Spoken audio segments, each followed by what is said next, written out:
Έχουμε ξεκινήσει.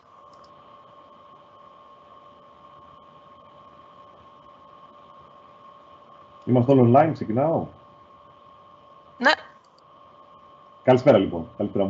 Με ειδοποίησαν από το control, όπως έχω μάθει να λέω από την τηλεόραση, ότι είμαστε online και ξεκινάμε. Καλώς ήρθατε λοιπόν στο δεύτερο live event. Εγώ είμαι ο Κώστας Παπαφλεμίτζος και ευχαριστώ πολύ το Υπουργείο Παιδείας και Θρησκευμάτων για την πρόσκληση που μου απίφθινε να συντονίσω αυτό το δεύτερο live event, το οποίο είχε γίνει πριν από 15 μέρες περίπου, στο πλαίσιο του MOOC, για να το λέμε και στα ελληνικά, το πρώτο μαζικό ανοιχτό διαδικτυακό μάθημα, που όπως γνωρίζετε πολύ καλά έχει γίνει σε συνεργασία του Υπουργείου Παιδείας και Θρησκευμάτων και το Ευρωπαϊκό Σχολικό Δίκτυο. Προσφέρεται δωρεάν στους εκπαιδευτικούς της δευτεροβάθμιας εκπαίδευσης και πολύ σύντομα, από ό,τι μαθαίνω, θα είναι και για αυτούς της πρωτοβάθμιας εκπαίδευσης, τους δασκάλους. Χωρίς να καθυστερήσω άλλο, να καλησπερίσω και να καλωσορίσω τον Δημήτριο Σαμψόν, έναν εδώ από τους γκουρού των ψηφιακών συστημάτων. Ο κύριος Σαμψόν είναι ηλεκτρονικός μηχανικός από το Δημοκρίτιο Πανεπιστήμιο Θράκης και με σπουδές στο Department of Electronic Systems Engineering στο Essex στην Αγγλία. Είναι καθηγητής των ψηφιακών συστημάτων στο Πανεπιστήμιο Πειραιώς εδώ και 20 σχεδόν χρόνια και έχει σίγουρα πολλά και ενδιαφέροντα να μας πει. Σήμερα μιλούσαμε πριν από λίγο και είμαι σίγουρος ότι η σημερινή του διάλεξη θα είναι πολύ ενδιαφέρουσα. Αλλά δεν είναι μόνο διάλεξη που ξέρετε πολύ καλά, είναι συζήτηση. Όποιος θέλει μπορεί να υποβάλει τις ερωτήσεις και θα τις κάνω αμέσως στον κύριο Σαμψόν να τις απαντήσει. Για όσους δεν είναι απολύτως εξοικειωμένοι με το σύστημα που χρησιμοποιούμε, θα δείτε κάτω δεξιά είναι ένα Q&A, ερωτήσεις και απαντήσεις. Γράφετε τις ερωτήσεις σας και τις απαντάει στη συνέχεια ο κύριος Σαμψόν. Αυτά τα λίγα και γενικά ως εισαγωγή. Και απλά να πω ότι ήδη είναι, έβλεπα ένα στοιχείο που πραγματικά με εντυπωσίασε, είναι σχεδόν 4.500 εκπαιδευτικοί που έχουν ήδη συμμετάσχει σε αυτά τα σεμινάρια και συνεχίζουν και γράφονται και περισσότεροι καθημερινά. Λοιπόν, κύριε Σαμψόν, μην σας καθυστερήσω άλλο, να ξεκινήσετε τα πολύ ενδιαφέροντα που έχετε να μας πείτε. Σας ευχαριστώ πολύ. Ευχαριστώ πολύ για το introduction. Ευχαριστώ πολύ επίσης το Υπουργείο Παιδείας για την πρόσκληση να συμμετέχω σε αυτό το πρώτο MOOC. Θα πρέπει να συγχαρώ το Υπουργείο Παιδείας για αυτή την πρωτοβουλία και το European School Network και την ομάδα από το Υπουργείο Παιδείας που έχουν οργανώσει το πρώτο αυτό MOOC που είναι διαθέσιμο για εκπαιδευτικούς στην Ελλάδα. Είναι πραγματικά μια πολύ αξιέπαινη προσπάθεια και νομίζω ότι εκτός από την υποστήριξη που παρέχει στους εκπαιδευτικούς, ειδικά σε αυτή την κρίσιμη περίοδο που χρειάζεται κάθε professional development, κάθε δυνατή υποστήριξη σε περαιτέρω επαγγελματική κατάρτιση, βοηθάει πάρα πολύ και εμάς στο Πανεπιστήμιο, γιατί μας δίνει τη δυνατότητα να εντάξουμε ψηφιακά μαθήματα όπως αυτό στα προγράμματα παιδαγωγικής και διδακτικής επάρκειας που έχουμε στα περισσότερα πανεπιστήμια, με έναν τρόπο που είναι συμβατός τελικά με αυτό που το Υπουργείο Παιδείας περιμένει να δει ως ικανότητες, ως πλαίσιο ικανοτήτων των εκπαιδευτικών που υπηρετούν ήδη στην δευτεροβάθμια και στην πρωτοβάθμια εκπαίδευση. Το θέμα που θα αναπτύξω σήμερα είναι η αναλυτική εκπαιδευτικών δεδομένων στη σχολική πράξη και θα προσπαθήσω να το συνδέσω τόσο με την τρέχουσα κρίση που υπάρχει στην παγκόσμια σε σχέση με την επιδημία του COVID-19, όσο όμως και με τη γενικότερη καλή πρακτική εκπαιδευτικών καινοτομιών που αξιοποιούν τις εκπαιδευτικές τεχνολογίες, έτσι όπως αυτή εντάσσεται αυτή τη στιγμή, ας πούμε, κυρίως στο αγγλοσαξονικό σύστημα, αλλά και στο ευρωπαϊκό, και αφορά την τάση που υπάρχει στη λήψη αποφάσεων σε διάφορα επίπεδα με βάση την ανάλυση των δεδομένων, στη συγκεκριμένη περίπτωση των εκπαιδευτικών δεδομένων που συλλέγουμε από τα συστήματα που χρησιμοποιούμε και στη σχολική πράξη πλέον. Ας πω και εγώ δύο λόγια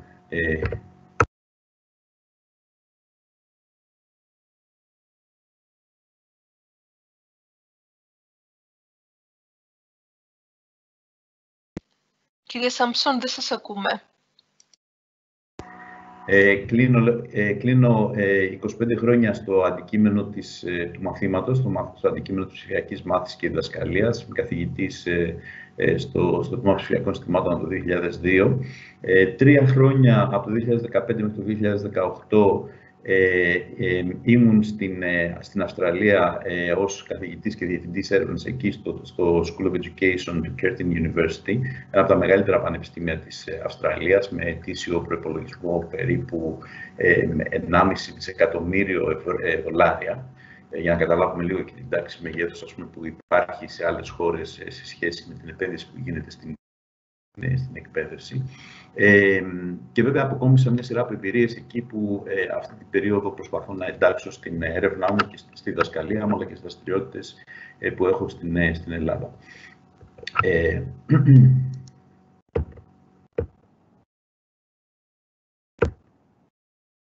Οι διαφάνειες που έχω είναι στα αγγλικά, αλλά η παρουσίαση προφανώς θα γίνει στα ελληνικά.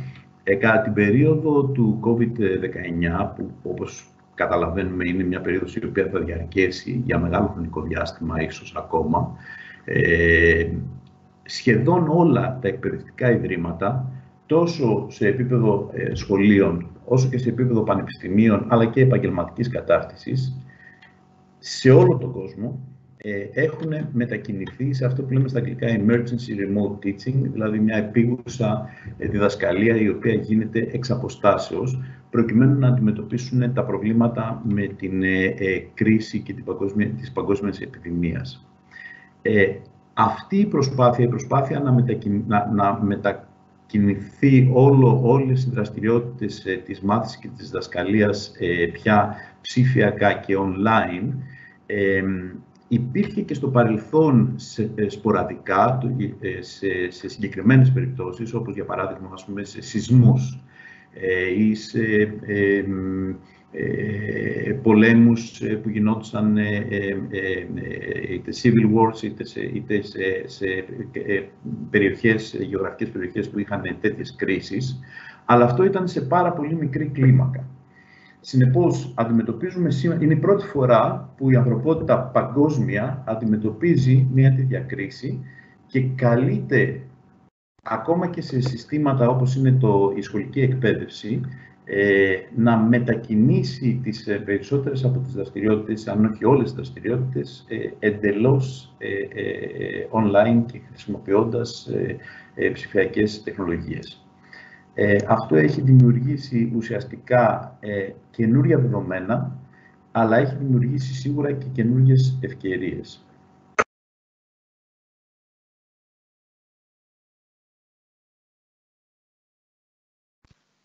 Δεν σας ακούμε. Mute αυτόματα το μικρόφωνο από μόνο του, δεν ξέρω γιατί. Νομίζω ότι το κάνει όταν κάποιος άλλος έχει το μικρόφωνο το ανοιχτό καμιά φορά. Οπότε, απλά έχει λίγο το νου σας για να το... Ναι, το παρακολουθώ και εγώ. Είναι ok να μου κάνετε. Ωραία. Λοιπόν, ένα ερώτημα που έχουμε ως εκπαιδευτική, είτε εκπαιδευτική σχολική εκπαίδευση, είτε εκπαιδευτική στο higher education, στην ανώτατη εκπαίδευση που υπηρετώ εγώ, είναι τελικά πόσα πράγματα γνωρίζουμε για τους μαθητές μας. Όταν μπαίνουμε μέσα σε μία τάξη, για παράδειγμα, μας ενδιαφέρει να ξέρουμε εάν καταλαβαίνουν τη στιγμή που εμείς παράδειγμα το μάθημα, εάν βαριούνται, εάν υπάρχει απόσπαση της προσοχής τους, εάν εκείνη τη στιγμή σκέφτονται κάτι διαφορετικό κτλ. Ένα δηλαδή από τα βασικά πράγματα που μας ενδιαφέρει είναι να ξέρουμε όσο δυνατόν περισσότερα πράγματα για τους μαθητές μας. Νομίζω ότι όλοι θα συμφωνούν.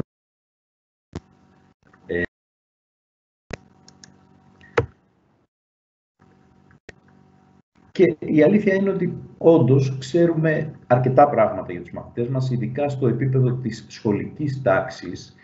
Γνωρίζουμε, ο κάθε εκπαιδευτικός γνωρίζει τους μαθητές, ακριβώς επειδή είναι ένα πολύ μικρό γκρουπ μαθητών, τους γνωρίζει αρκετά καλά και τους γνωρίζει κυρίως επειδή αλληλεπιδρά μαζί τους σε καθημερινή βάση, τόσο στην σχολική τάξη όσο και στο σχολικό εργαστήριο. Αυτή είναι μια πραγματικότητα που ειδικά στη σχολική εκπαίδευση είναι δεδομένη και πιθανόν, ας πούμε, δεν αμφισβητείται. Παρ' όλα αυτά, σε όλα τα επίπεδα θα θέλαμε να μπορούμε να γνωρίζουμε περισσότερα πράγματα για τους μαθητές μας. Μάλιστα, Μία από τις βασικές τάσεις που υπάρχει αυτή τη στιγμή παγκόσμια στη σχολική εκπαίδευση και στην πανεπιστημιακή εκπαίδευση είναι αυτό που λέμε η δυνατότητα να παρέχουμε εξατομικευμένες εκπαιδευτικές υπηρεσίες για κάθε έναν μαθητή μας ξεχωριστά.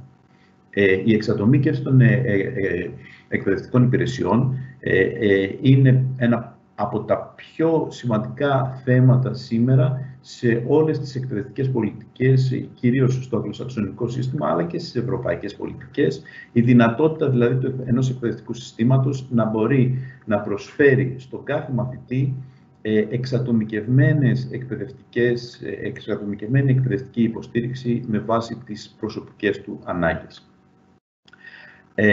Για να μπορούμε να το κάνουμε αυτό, βέβαια, χρειάζεται να γνωρίζουμε όσο το δυνατόν περισσότερα για τον κάθε έναν από τους μαθητές μας. Τι συμβαίνει όμως όταν η διδασκαλία και η μάθηση μετακινείται από την τάξη, από τη φυσική τάξη, έτσι όπως την ξέραμε μέχρι σήμερα, σε έναν εικονικό χώρο, στο διαδίκτυο για παράδειγμα, ή ακόμα και σε τρισδιάστατες ψηφιακές τάξεις, εκεί που αυτές χρησιμοποιούνται. Παρεπιπτόντως, το Σάββατο υπάρχει ένα ενδιαφέρον συνέδριο που οργανώνει η Ελληνογερμανική Αγωγή, στα πλαίσια ενός συνεδρίου που λέγεται Open Classroom, στο οποίο για πρώτη φορά θα δοκιμάσουν ένα συνέδριο που απευθύνεται σε εκπαιδευτικούς, που θα χρησιμοποιήσει τρισδιάστατους χώρους, δηλαδή την επίσκεψη των συμμετεχόντων στο αμφιθέατρο της Ελληνογερμανικής Αγωγής, την επίσκεψη στο αστεροσκοπείο που έχουν κτλ. Άρα δηλαδή ουσιαστικά η όλη διαδικτυακή εμπειρία θα γίνει μέσα από τρισδιάστατες αναπαραστάσεις, μέσα από το Second World, ένα συγκεκριμένο εργαλείο που χρησιμοποιούν, το Second Life, προκειμένου να υπάρχει μια πιο immersive εμπειρία για τους συμμετέχοντες. Τι συμβαίνει λοιπόν όταν μετακινούμαστε από την ψηφιακή τάξη σε εικονικά διαδίκτυα? Όταν μετακινούμαστε από πολύ μικρά groups μαθητών, όπως είναι στη σχολική εκπαίδευση, στα μεγάλα ακροατήρια ενός MOOC, όπως είναι το MOOC στο οποίο συμμετέχετε εσείς και το οποίο έχει 4.500 εγγραφές μέχρι σήμερα, που είναι ένα εξαιρετικά μεγάλο νούμερο για την πρώτη προσπάθεια και για το πρώτο MOOC στην Ελλάδα. Ενδεικτικά σας αναφέρω, ας πούμε, ότι τα περισσότερα από τα MOOCs που αφορούν εκπαίδευση στο edX, που είναι μια μεγάλη πλατφόρμα, ας πούμε, με εκατομμύρια participants, συμμετέχοντες στα μαθήματα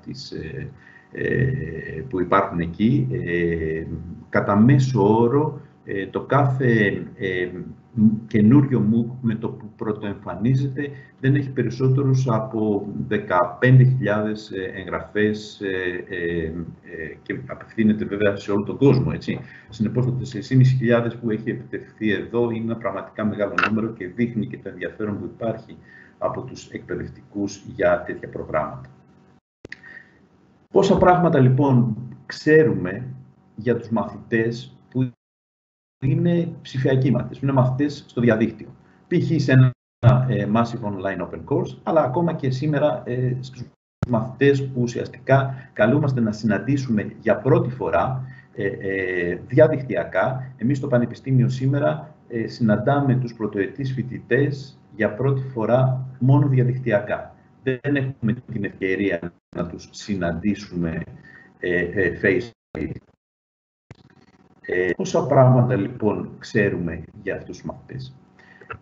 Όπως είπα και πριν, οι εκπαιδευτικοί οργανισμοί, αλλά και εμείς σαν εκπαιδευτικοί, έχουμε την πρόκληση να προσφέρουμε εξατομικευμένες υπηρεσίες στους μαθητές μας, τόσο σε επίπεδο μαθησιακών εμπειριών, όσο και σε επίπεδο υποστήριξης και ανατροφοδότησης, που ξέρετε όλοι οι εκπαιδευτικοί ότι αυτά είναι τα δύο βασικά στοιχεία της καλής διδασκαλίας και της υποβοήθησης της μάθησης, να μπορέσει να προσφέρεις ατομικά στον κάθε μαθητή την ανατροφοδότηση για τις δυσκολίες που τυχόν αντιμετωπίζει σε σχέση με το αντικείμενο το οποίο διδάσκουμε και σε σχέση με τους εκπαιδευτικούς στόχους που έχουν τεθεί σε κάθε μάθημα.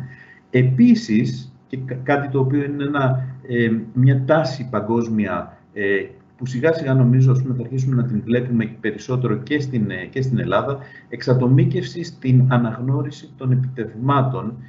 Αυτό σημαίνει ότι ειδικά στο αγγλοσαξονικό σύστημα οι απόφοιτοι δεν είναι πια ικανοποιημένοι να έχουν μόνο ένα πτυχίο και τον βαθμό του πτυχίου, θέλουν να έχουν ένα πολύ πιο εξατομικευμένο προφίλ δικό τους ως απόφοιτοι, προκειμένου να μπορούν να κάνουν κατά κάποιο τρόπο stand out όταν βρίσκονται στη διαδικασία της αναζήτησης εργασίας, δηλαδή να φαίνονται το προφίλ των ικανοτήτων τους να φαίνεται πολύ πιο ορατά από αυτό που μπορεί να δείξει ένα πτυχίο, ένας τίτλος πτυχίου και ένας βαθμός.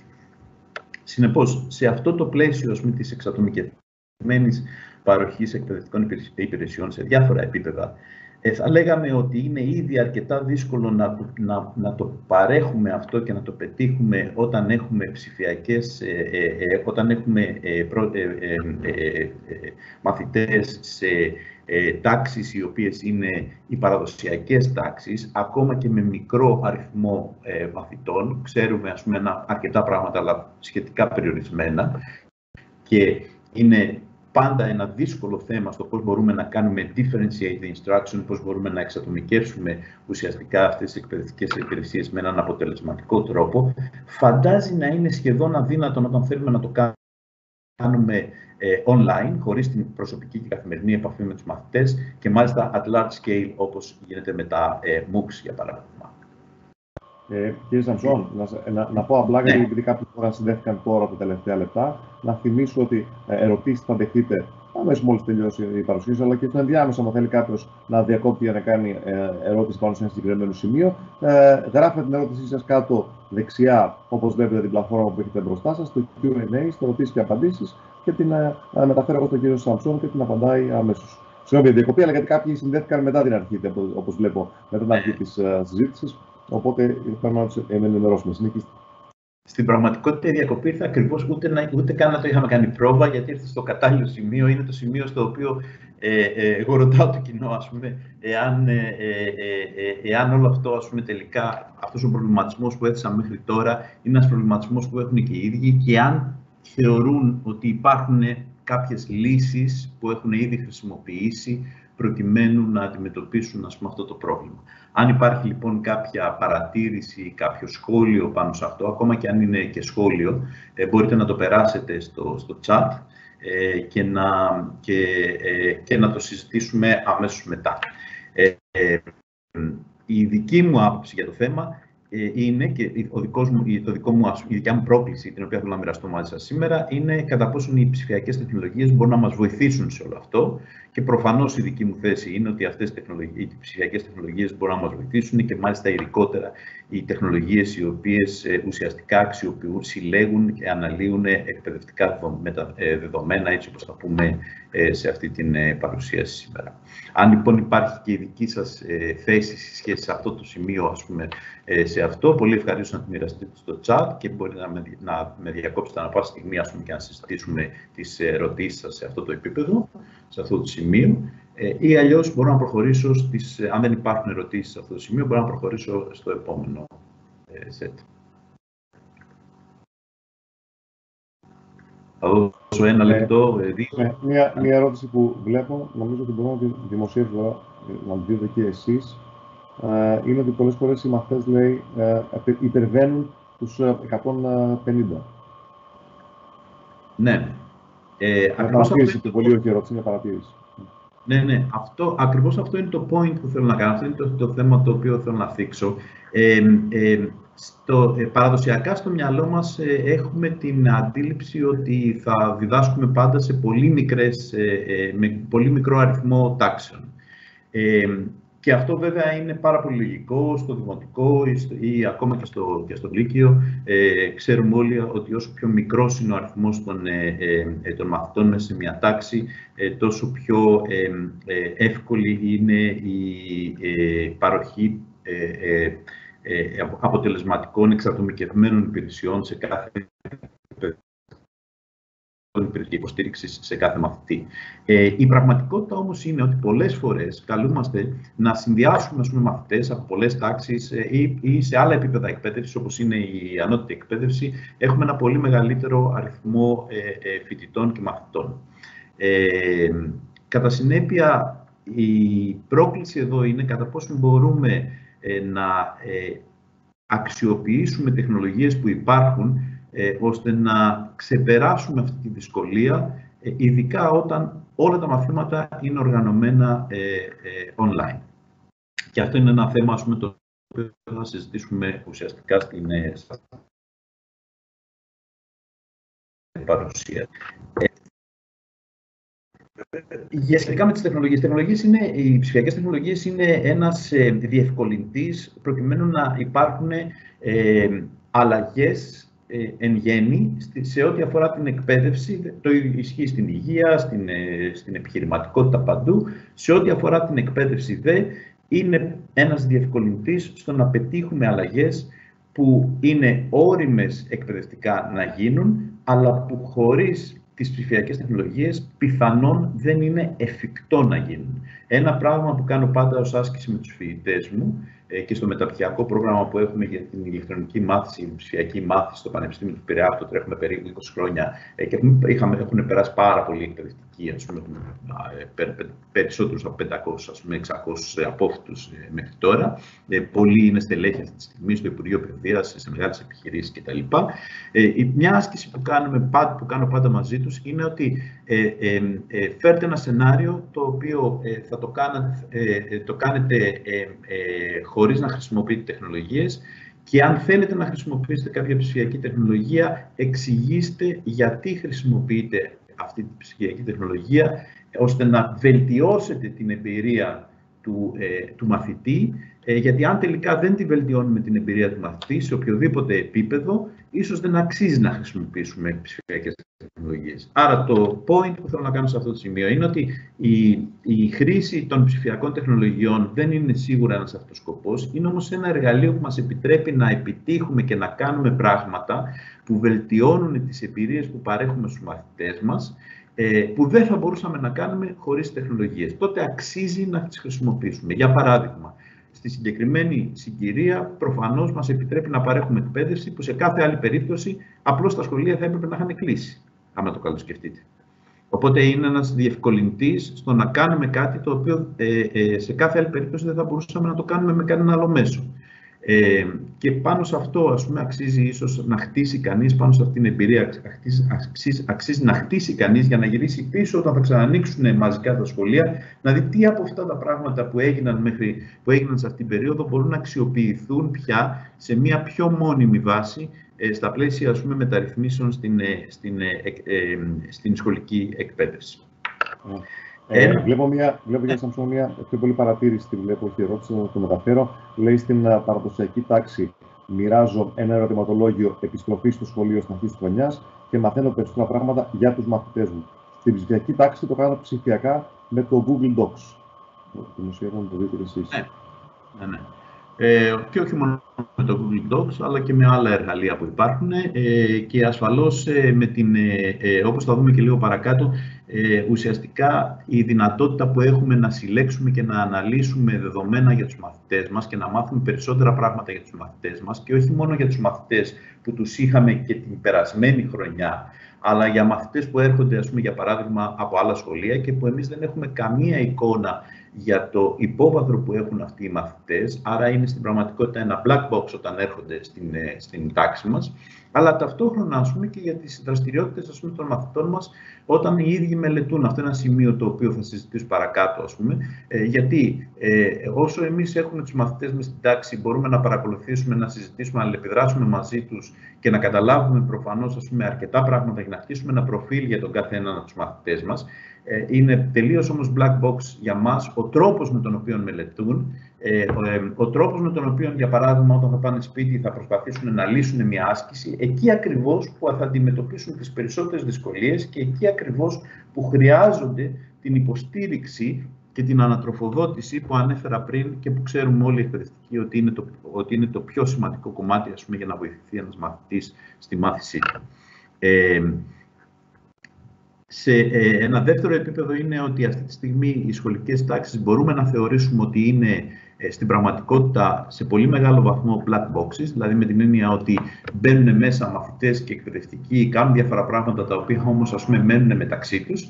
Όταν αυτές οι τάξεις διευκολύνονται από συστήματα ψηφιακής μάθησης, όπως είναι για παράδειγμα το Moodle ή άλλα τέτοια εργαλεία, στην πραγματικότητα οι τάξεις αυτές ανοίγουν, μπορούμε να δείξουμε τις εκπαιδευτικές πρακτικές που χρησιμοποιούμε κτλ.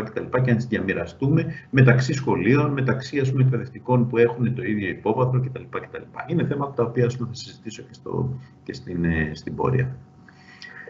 Συνεπώς, σε αυτό το πλαίσιο, με βάση αυτήν την εισαγωγή που έκανα, τα θέματα τα οποία, ας πούμε, θα προσπαθήσω να συζητήσω μαζί σας είναι ένα από τα βασικά θέματα, βέβαια, για να μπορεί κανείς να χρησιμοποιήσει εκπαιδευτικά δεδομένα, είναι να υπάρχει η κατάλληλη κατάρτιση εντός εισαγωγικών σε σχέση με την αξιοποίηση των εκπαιδευτικών δεδομένων από τους εκπαιδευτικούς.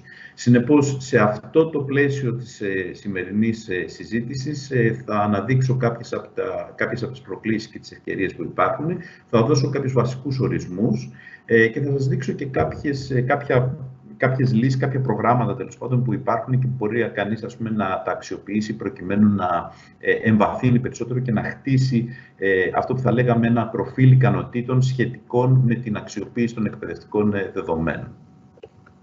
Λοιπόν, ποια είναι η πρόκληση και οι ευκαιρίες που υπάρχουν. Αυτή τη στιγμή, όπως είπαμε, η ψηφιακή διδασκαλία και μάθηση είναι θεωρείται παντού μια βασική καινοτομία, τόσο για την πανεπιστημιακή και τη σχολική εκπαίδευση, όσο και για την επαγγελματική κατάρτιση.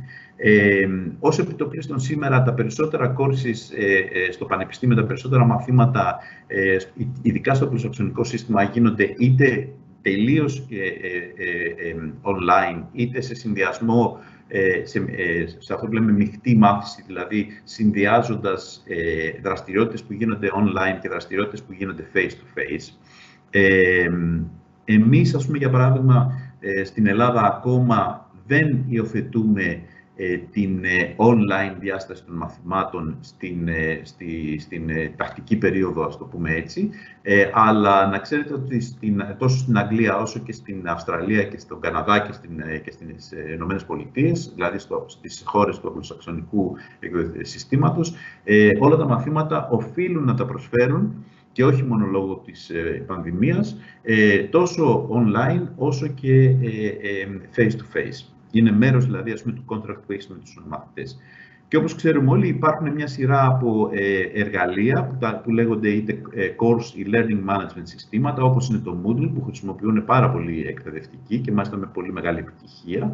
Ένα εργαλείο το οποίο υποστηρίζει το χτίσιμο ψηφιακών τάξεων και τη διάθεση και ψηφιακών μαθημάτων και τη διάθεση ψηφιακών μαθημάτων και μέσα από το διαδίκτυο, και το οποίο έχει αυτή τη στιγμή πάνω από 1 δισεκατομμύριο χρήστες. Ο Μάρτιν Ντουγιάμας, ο οποίος είναι ο ιδρυτής, ας το πούμε έτσι, του Moodle, ενός εργαλείου, επαναλαμβάνω, το οποίο είναι ανοιχτό και μπορεί να το χρησιμοποιήσει ο καθένας και χρησιμοποιείται ήδη, ας πούμε, από περισσότερο από 1 δισεκατομμύριο ανθρώπους σε όλο τον πλανήτη.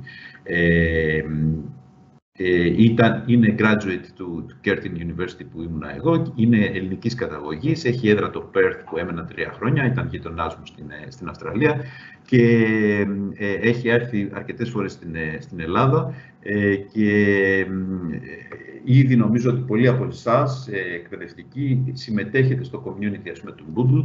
Οι Έλληνες εκπαιδευτικοί θεωρούνται από τους καλύτερους χρήστες και έχουν βραβευτεί σε διάφορους από τους διαγωνισμούς που κάνει το Moodle σχετικά με την ανάπτυξη, ας πούμε, με την καλή χρήση του εργαλείου για την υποστήριξη της σχολικής εκπαίδευσης. Είναι πράγματα τα οποία δεν προβάλλονται πάντα πολύ και ίσως αξίζει, ας πούμε, κάποια στιγμή, ας πούμε, να κάνουμε μια πιο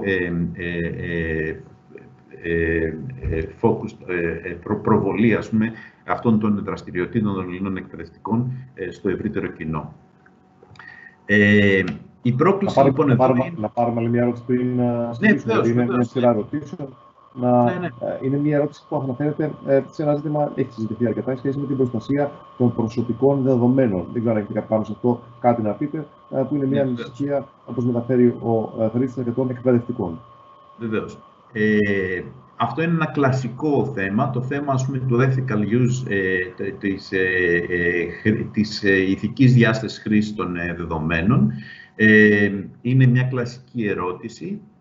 Η πρώτη απάντηση ας πούμε, που υπάρχει είναι ότι τα δεδομένα που δημιουργούνται, θα το αναφέρω και αργότερα αυτό, τα δεδομένα που δημιουργούνται ανήκουν πάντα σε αυτούς οι οποίοι τα έχουν δημιουργήσει, δηλαδή ας πούμε, για παράδειγμα στο μαθητή. Συνεπώς, η οποιαδήποτε χρήση αυτών των δεδομένων απαιτεί ανα πάσα στιγμή την έγκριση του μαθητή, η κατ' επέκταση και των γονιών του, για να προκειμένου να μπορούν να αξιοποιηθούν πέρα από τις βασικές δραστηριότητες μέσα στην εκπαιδευτική διαδικασία, στη σχολική τάξη. Υπάρχει ένα ολόκληρο framework για το ethical use ας πούμε, των δεδομένων που δημιουργούνται μέσα σε ένα τέτοιο περιβάλλον και προφανώς ας πούμε, είναι από τα πιο σημαντικά θέματα ας πούμε, η ιδιωτικότητα ας πούμε, των δεδομένων και κανείς πρέπει να το λάβει υπόψη ας πούμε, σε οτιδήποτε κάνει. Μάλιστα είναι ένα αντικείμενο ολόκληρου σεμιναρίου, ξεχωριστού, ας πούμε, ακριβώς αυτό το πράγμα. Και πολύ σωστά, ας πούμε, αναδεικνύεται σαν θέμα. Τώρα, για να επανέλθω, λοιπόν, η ανάπτυξη, η σχεδίαση, η αξιολόγηση και η επανασχεδίαση υψηλής ποιότητας ψηφιακών μαθημάτων και ψηφιακών εμπειριών, εκπαιδευτικών εμπειριών, στο πλαίσιο της online εκπαίδευσης, είναι από τα σημαντικότερα θέματα αυτή τη στιγμή. Έχει δημιουργήσει δύο καινούριους ρόλους εν γέννη στο κομμάτι της εκπαίδευσης για τους απόφοιτους τμήματων School of Education, δηλαδή παιδαγωγικών τμήματων, όπως λέμε στην Ελλάδα, ή τμήματων επιστημών της αγωγής. Το ένα job αυτό είναι οι instructional designers, δηλαδή είναι αυτοί οι οποίοι ουσιαστικά υποστηρίζουν την ανάπτυξη, τη σχεδίαση ψηφιακών μαθημάτων και ένας άλλος τέτοιος ρόλος είναι αυτοί οι οποίοι υποστηρίζουν σαν tutors, σαν trainers την διάθεση αυτών των μαθημάτων μέσα από μεγάλες πλατφόρμες όπως είναι το edX κτλ.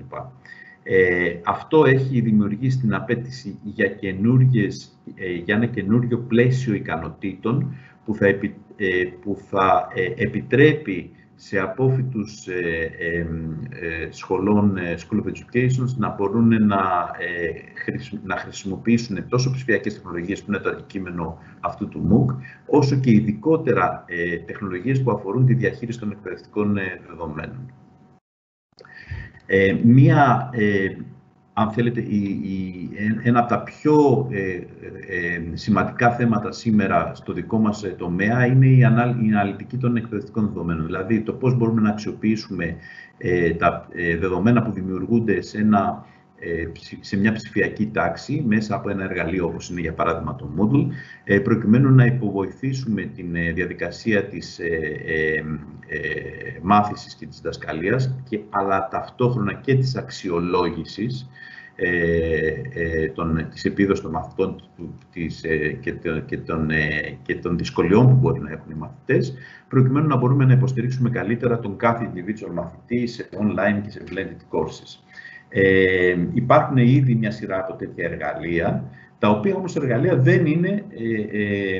δεν χρησιμοποιούνται ευρέως, κυρίως δεν χρησιμοποιούνται γιατί λείπει από την εκπαίδευση των ανθρώπων που ασχολούνται σε αυτό το τομέα, δηλαδή ακόμα και των εκπαιδευτικών στη σχολική εκπαίδευση, λείπει η κατάλληλη κατάρτιση σε αυτό το αντικείμενο.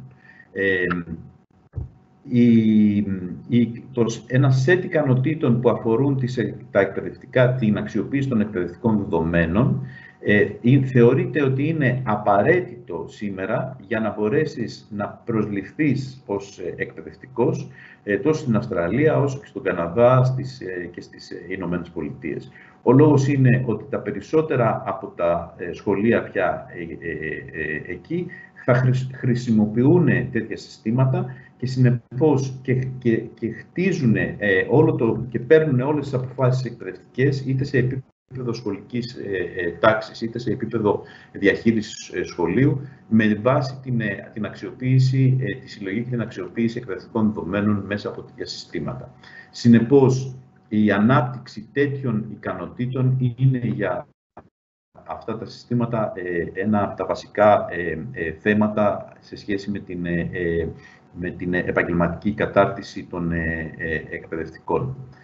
Θα δώσω μερικούς ορισμούς. Τι είναι τα εκπαιδευτικά δεδομένα? Ως εκπαιδευτικά δεδομένα θεωρούμε όλα τα δεδομένα τα οποία δημιουργούνται από την αλληλεπίδραση των μαθητών με τους εκπαιδευτικούς και με αυτό που λέμε το μαθησιακό περιβάλλον, είτε αυτά τα δεδομένα προέρχονται από ποσοτικές μεθόδους, είτε αυτά συλλέγονται από ποσοτικές μεθόδους, είτε συλλέγονται από ποιοτικές μεθόδους.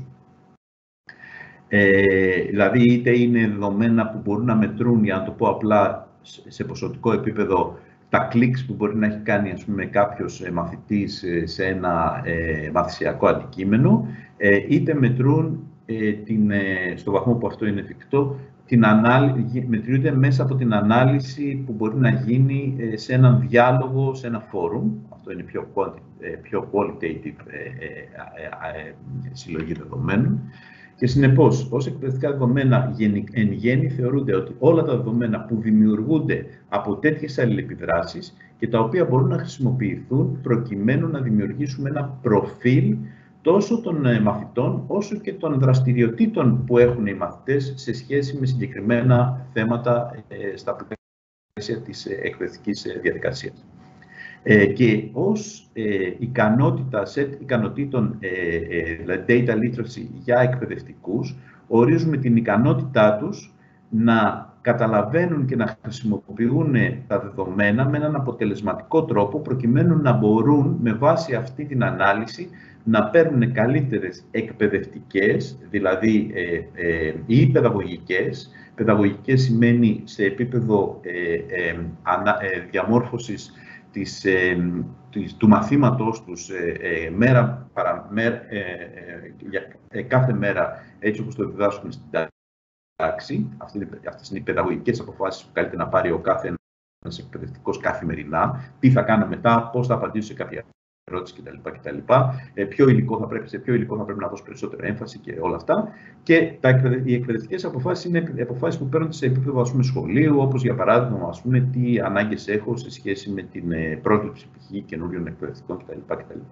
Αυτό δημιουργεί ένα σύνολο ικανοτήτων που αφορούν το να μπορεί κανείς να εντοπίσει, να συλλέξει, να αναλύσει, να καταλάβει, να ερμηνεύσει, αλλά και να αντιδράσει με βάση την ανάλυση των εκπαιδευτικών δεδομένων, τα οποία συλλέγει κανείς από διαφορετικές πηγές. Μια από τις κύριες πηγές που συλλέγονται αυτά τα δεδομένα είναι εργαλεία όπως είναι το Moodle, που νομίζω ότι χρησιμοποιείται περισσότεροι από εσάς, προκειμένου να υποστηριχτεί η εκπαιδευτική διαδικασία σε όλα αυτά τα επίπεδα που είπαμε. Αυτό είναι ένα σχήμα που δείχνει τα διαφορετικά επίπεδα της ετοιμότητας των εκπαιδευτικών που πρέπει να έχουν εκπαιδευτικοί σε σχέση με την ανάλυση των εκπαιδευτικών δεδομένων. Από το κομμάτι του εντοπίζω ποια εκπαιδευτικά δεδομένα είναι σχετικά στο να μπορώ εγώ να τα χρησιμοποιήσω παιδαγωγικά και εκπαιδευτικά, στο να καταλάβω τι αντιπροσωπεύουν αυτά τα δεδομένα, τι αντιπροσωπεύει, για παράδειγμα, η καθυστέρηση ενός μαθητή μας να παραδώσει την εργασία του, είναι τεμπελιά ή είναι κάτι άλλο, είναι μια δυσκολία να πετύχει, ας πούμε, ουσιαστικά αυτό το στόχο σε ένα συγκεκριμένο χρονικό διάστημα, γιατί αν είναι τεμπελιά μπορεί αυτό να έχει μια άλλη αντιμετώπιση, αν είναι όμως μια δυσκολία, αυτό χρήζει μιας άλλης αντιμετώπισης, μιας αντιμετώπισης που έχει να κάνει, ας πούμε, με την υποστήριξή του κτλ. Το να μπορούμε να ερμηνεύσουμε λοιπόν αυτά τα αποτελέσματα είναι πάρα πολύ σημαντικά, αυτά τα δεδομένα, και με βάση αυτό να μπορούμε να πάρουμε μια σειρά από αποφάσεις για το τι πρέπει να κάνουμε καθημερινά ή και σε επίπεδο εκπαιδευτικού σχεδιασμού στα μαθήματά μας. Υπάρχουν τρεις κατηγορίες εργαλείων οι οποίες αφορούν τελικά, ας πούμε, την αναλυτική των εκπαιδευτικών δεδομένων. Και εδώ τις έχω κατηγοριοποιήσει πάρα πολύ σχηματικά. Θα σας παρέχω στο τέλος και υλικό, αν θέλει κάποιος να εντρυφήσει περισσότερο σε αυτά τα θέματα. Το ένα επίπεδο είναι η αναλυτική της διδασκαλίας, δηλαδή μέθοδοι και εργαλεία που μας επιτρέπουν να αναλύσουμε και να δούμε κατά κάποιο τρόπο, ας πούμε, και να αξιολογήσουμε την εκπαιδευτική πράξη, δηλαδή ουσιαστικά τη σχεδίαση που έχουμε κάνει εμείς. Θα επανέλθω σε αυτό το θέμα και θα το συνδέσω και με τα σενάρια που έχετε να κάνετε για αυτό το MOOC.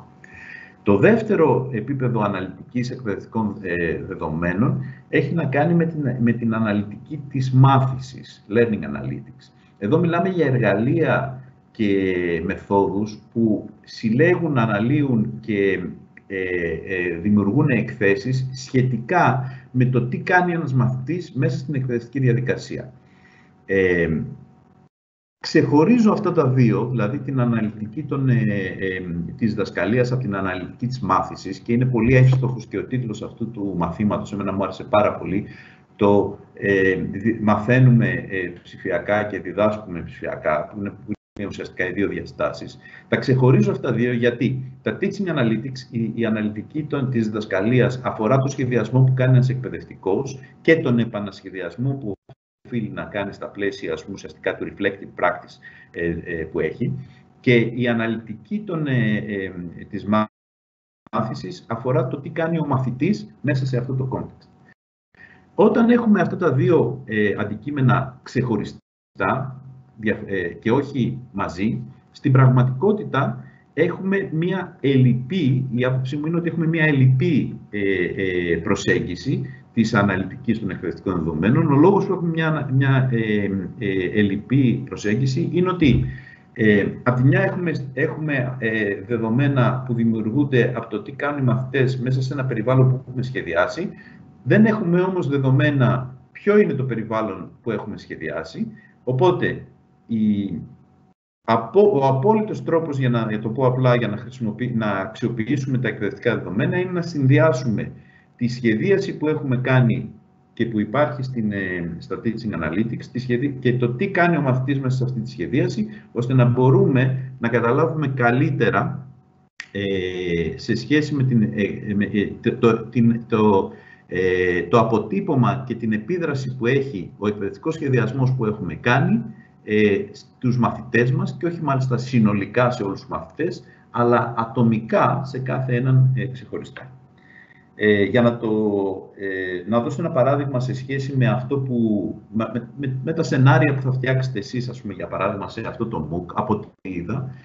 Από ό,τι καταλαβαίνω, μια διάσταση, ας πούμε, ουσιαστικά είναι να πάρετε, και έχετε παρακολουθήσατε σήμερα στο φόρουμ διάφορες πολύ ενδιαφέρουσες ασκήσεις που έχετε κάνει, όπου παίρνετε σενάρια τα οποία είχατε χρησιμοποιείτε στην εκπαιδευτική πράξη, προσπαθείτε να δείτε πώς μπορείτε να εντάξετε τη συνεργασία σε αυτά τα σενάρια και να τα κάνετε, ας πούμε, σε σενάρια συνεργατικής μάθησης, και σε ένα δεύτερο χρόνο προσπαθείτε να αξιολογήσετε με βάση τη ρουμπρίκα, ας πούμε, της συνεργασίας, το επίπεδο, ας πούμε, συνεργασίας που τυχόν έχει ο σχεδιασμός που έχετε κάνει ή το σενάριο που χρησιμοποιείτε.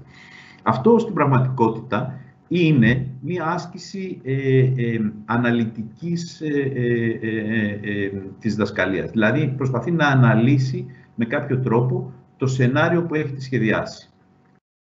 Αυτό που λείπει σε αυτό είναι να τρέξει κανείς το σενάριο με μαθητές σε μια πραγματική τάξη και να αρχίσει να συλλέγει δεδομένα για την επίδραση που έχει αυτός ο σχεδιασμός. Παραμετροποιώντας, ας πούμε, αυτά τα σενάρια που φτιάχνετε, μπορείτε να δείτε τι συμβαίνει αν αλλάξετε, ας πούμε, κάποιες από τις παραμέτρους. Οπότε αρχίζει έτσι και συλλέγει κανείς ενδιαφέροντα δεδομένα από την επίδραση που έχει ο εκπαιδευτικός του σχεδιασμός στις μαθησιακές εμπειρίες των μαθητών. Και γιατί αυτό είναι ενδιαφέρον? Αυτό είναι ενδιαφέρον γιατί, αν σκεφτείτε καθημερινά, η κάθε σχολική τάξη είναι ένα ζωντανό εργαστήριο στο οποίο ο κάθε εκπαιδευτικός δοκιμάζει ενδιαφέροντα καινούργια πράγματα, από τα οποία μαθαίνει ο ίδιος για τους μαθητές που του έχουν ανατεθεί πράγματα σε σχέση, ας πούμε, με το πώς μαθαίνουν, ποιες δυσκολίες έχουν, πώς θα μπορούσε να τους κάνει καλύτερα το μάθημα, πώς θα μπορούσε να οργανώσει καλύτερα τις εκπαιδευτικές τους εμπειρίες. Αυτή όμως όλη η γνώση, και επανέρχομαι σε αυτό που είπα στην αρχή ως black box, παραμένει σε πάρα πολύ μεγάλο βαθμό μια ιδιωτική γνώση δική του. Και είναι αρκετά δύσκολο να την διαμοιραστεί και να τη γυρίσει πίσω σε ολόκληρο το εκπαιδευτικό σύστημα. Γιατί όσο αυτή δεν είναι μια γνώση η οποία αποτυπώνεται με κάποιον ρητό τρόπο, με συγκεκριμένα, ας πούμε, δεδομένα, δηλαδή να πει κανείς ότι το δικό μου σενάριο, όπως κάνατε πολύ ωραία στο φόρουμ, αλλά το κάνατε με έναν τρόπο, ας πούμε, ουσιαστικά narrative, δηλαδή με μια διήγηση, ας πούμε. Για φανταστείτε όμως, ας πούμε, να μπορούσε κανείς να παραμετροποιήσει τον εκπαιδευτικό του σχεδιασμό με ένα εργαλείο σαν το Learning Design, εργαλείο που χρησιμοποιείται σε αυτό το MOOC, και να δει στην παραμετροποίηση των διαφόρων διαστάσεων του εργαλείου, τι effect έχει αυτό στους μαθητές. Και, για παράδειγμα, εσείς είστε μια ομάδα, ας πούμε, από 4.000 εκπαιδευτικούς που θα κάνετε π.χ.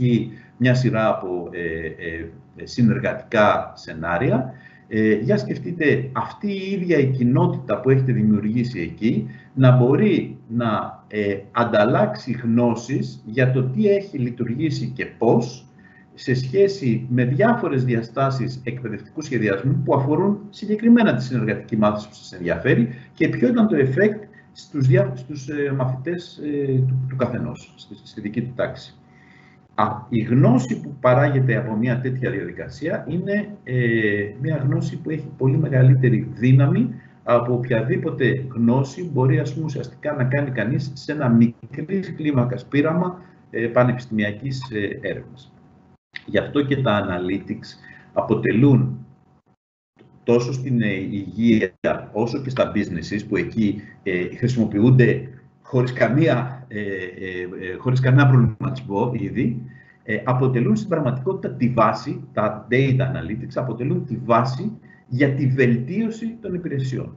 Η αξιοποίηση δεδομένων στην επιχειρηματικότητα, αλλά και στην υγεία, ειδικά στην υγεία σήμερα, είναι ο πυρήνας με τον οποίο φτιάχνονται οι καινούριες θεραπείες, οι καινούριες διαφημιστικές καμπάνιες, τα καινούργια business plans κτλ. Το ίδιο, κατά τη γνώμη μου, μπορούμε να κάνουμε και στην εκπαίδευση, προκειμένου να παρέχουμε καλύτερες εκπαιδευτικές υπηρεσίες και να μην σπαταλάμε την καθημερινή δημιουργία γνώσης που γίνεται τοπικά σε κάθε μία σχολική τάξη, από την απλή διαδικασία του εκπαιδευτικού που φτιάχνει ένα σενάριο, πηγαίνει, το τρέχει με τους μαθητές του και βλέπει το effect. Η σπατάλη είναι ότι όσο αυτή η γνώση μένει στο black box της σχολικής τάξης και το γνωρίζει μόνο ο καθηγητής και κατά κάποιο τρόπο, ας πούμε, οι μαθητές, από την αντίδραση που έχει σε αυτούς, χάνουμε ένα σημαντικό μέρος γνώσης που υπάρχει στο εκπαιδευτικό σύστημα και που δημιουργείται σε πολύ μεγάλη κλίμακα, που θα μας επέτρεπε σε 3 ή 4 χρόνια να μπορούμε να αυτοβελτιώνεται με βάση την εμπειρία που δημιουργείται από την καθημερινή ροή των εκπαιδευτικών δραστηριοτήτων, ανατροφοδοτώντας έτσι, ας πούμε, ουσιαστικά και κάνοντας ένα reflective practice, δηλαδή ουσιαστικά βελτιώνοντας την εκπαιδευτική πρακτική συλλογικά μέσα στο ίδιο το εκπαιδευτικό σύστημα, αντί να περιμένουμε να γίνει αυτή η αλλαγή externally, δηλαδή να μάθουμε από κάποιους άλλους έξω από το δικό μας εκπαιδευτικό σύστημα. Δεν θα μπορούσαμε, ας πούμε, να το συζητήσουμε. Για όποιους, αν θέλει κάποιος να πάρουμε άλλη μια ερώτηση. Ναι, βεβαίως. Θυμίζω πάντα, γιατί κάποιοι συμμετείχαν και εργόταν στην πλατφόρμα, ότι δεξιά υπάρχει το Q&A, ερωτήσεις και απαντήσεις, και μπορείτε να στέλνετε ένα απαντάκι ο Σαμψόν στα ερωτήματά σας.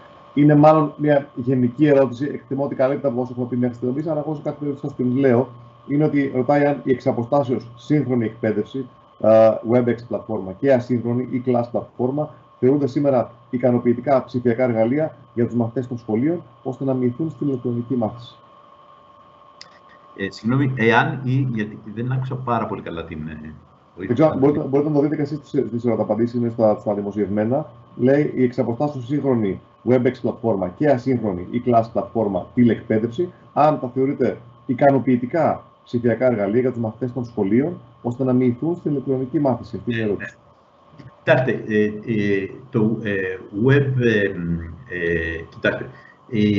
κάθε ένα από αυτά τα εργαλεία μπορεί να καλύψει συγκεκριμένες ανάγκες. Για παράδειγμα, ας πούμε, το WebEx είναι ένα εργαλείο το οποίο μας επιτρέπει να κάνουμε live συναντήσεις, ή το MS Teams που έχουμε τώρα. Ας πούμε, είναι ένα εργαλείο που μας επιτρέπει να κάνουμε live συναντήσεις. Μας επιτρέπει επίσης, ας πούμε, να οργανώσουμε το υλικό, ερωτήσεις κτλ. Γύρω από τις εκπαιδευτικές συναντήσεις. Το e-class ή το Moodle, που είναι ένα άλλο εργαλείο που χρησιμοποιούν πολλοί, είναι πλατφόρμες πιο ολοκληρωμένες, οι οποίες μας επιτρέπουν να στήσουμε ουσιαστικά ψηφιακές τάξεις και να έχουμε μια πιο ολιστική προσέγγιση, ας πούμε, του αυτού που θα κάναμε μέσα σε μια φυσική τάξη, να το κάνουμε, ας πούμε, online.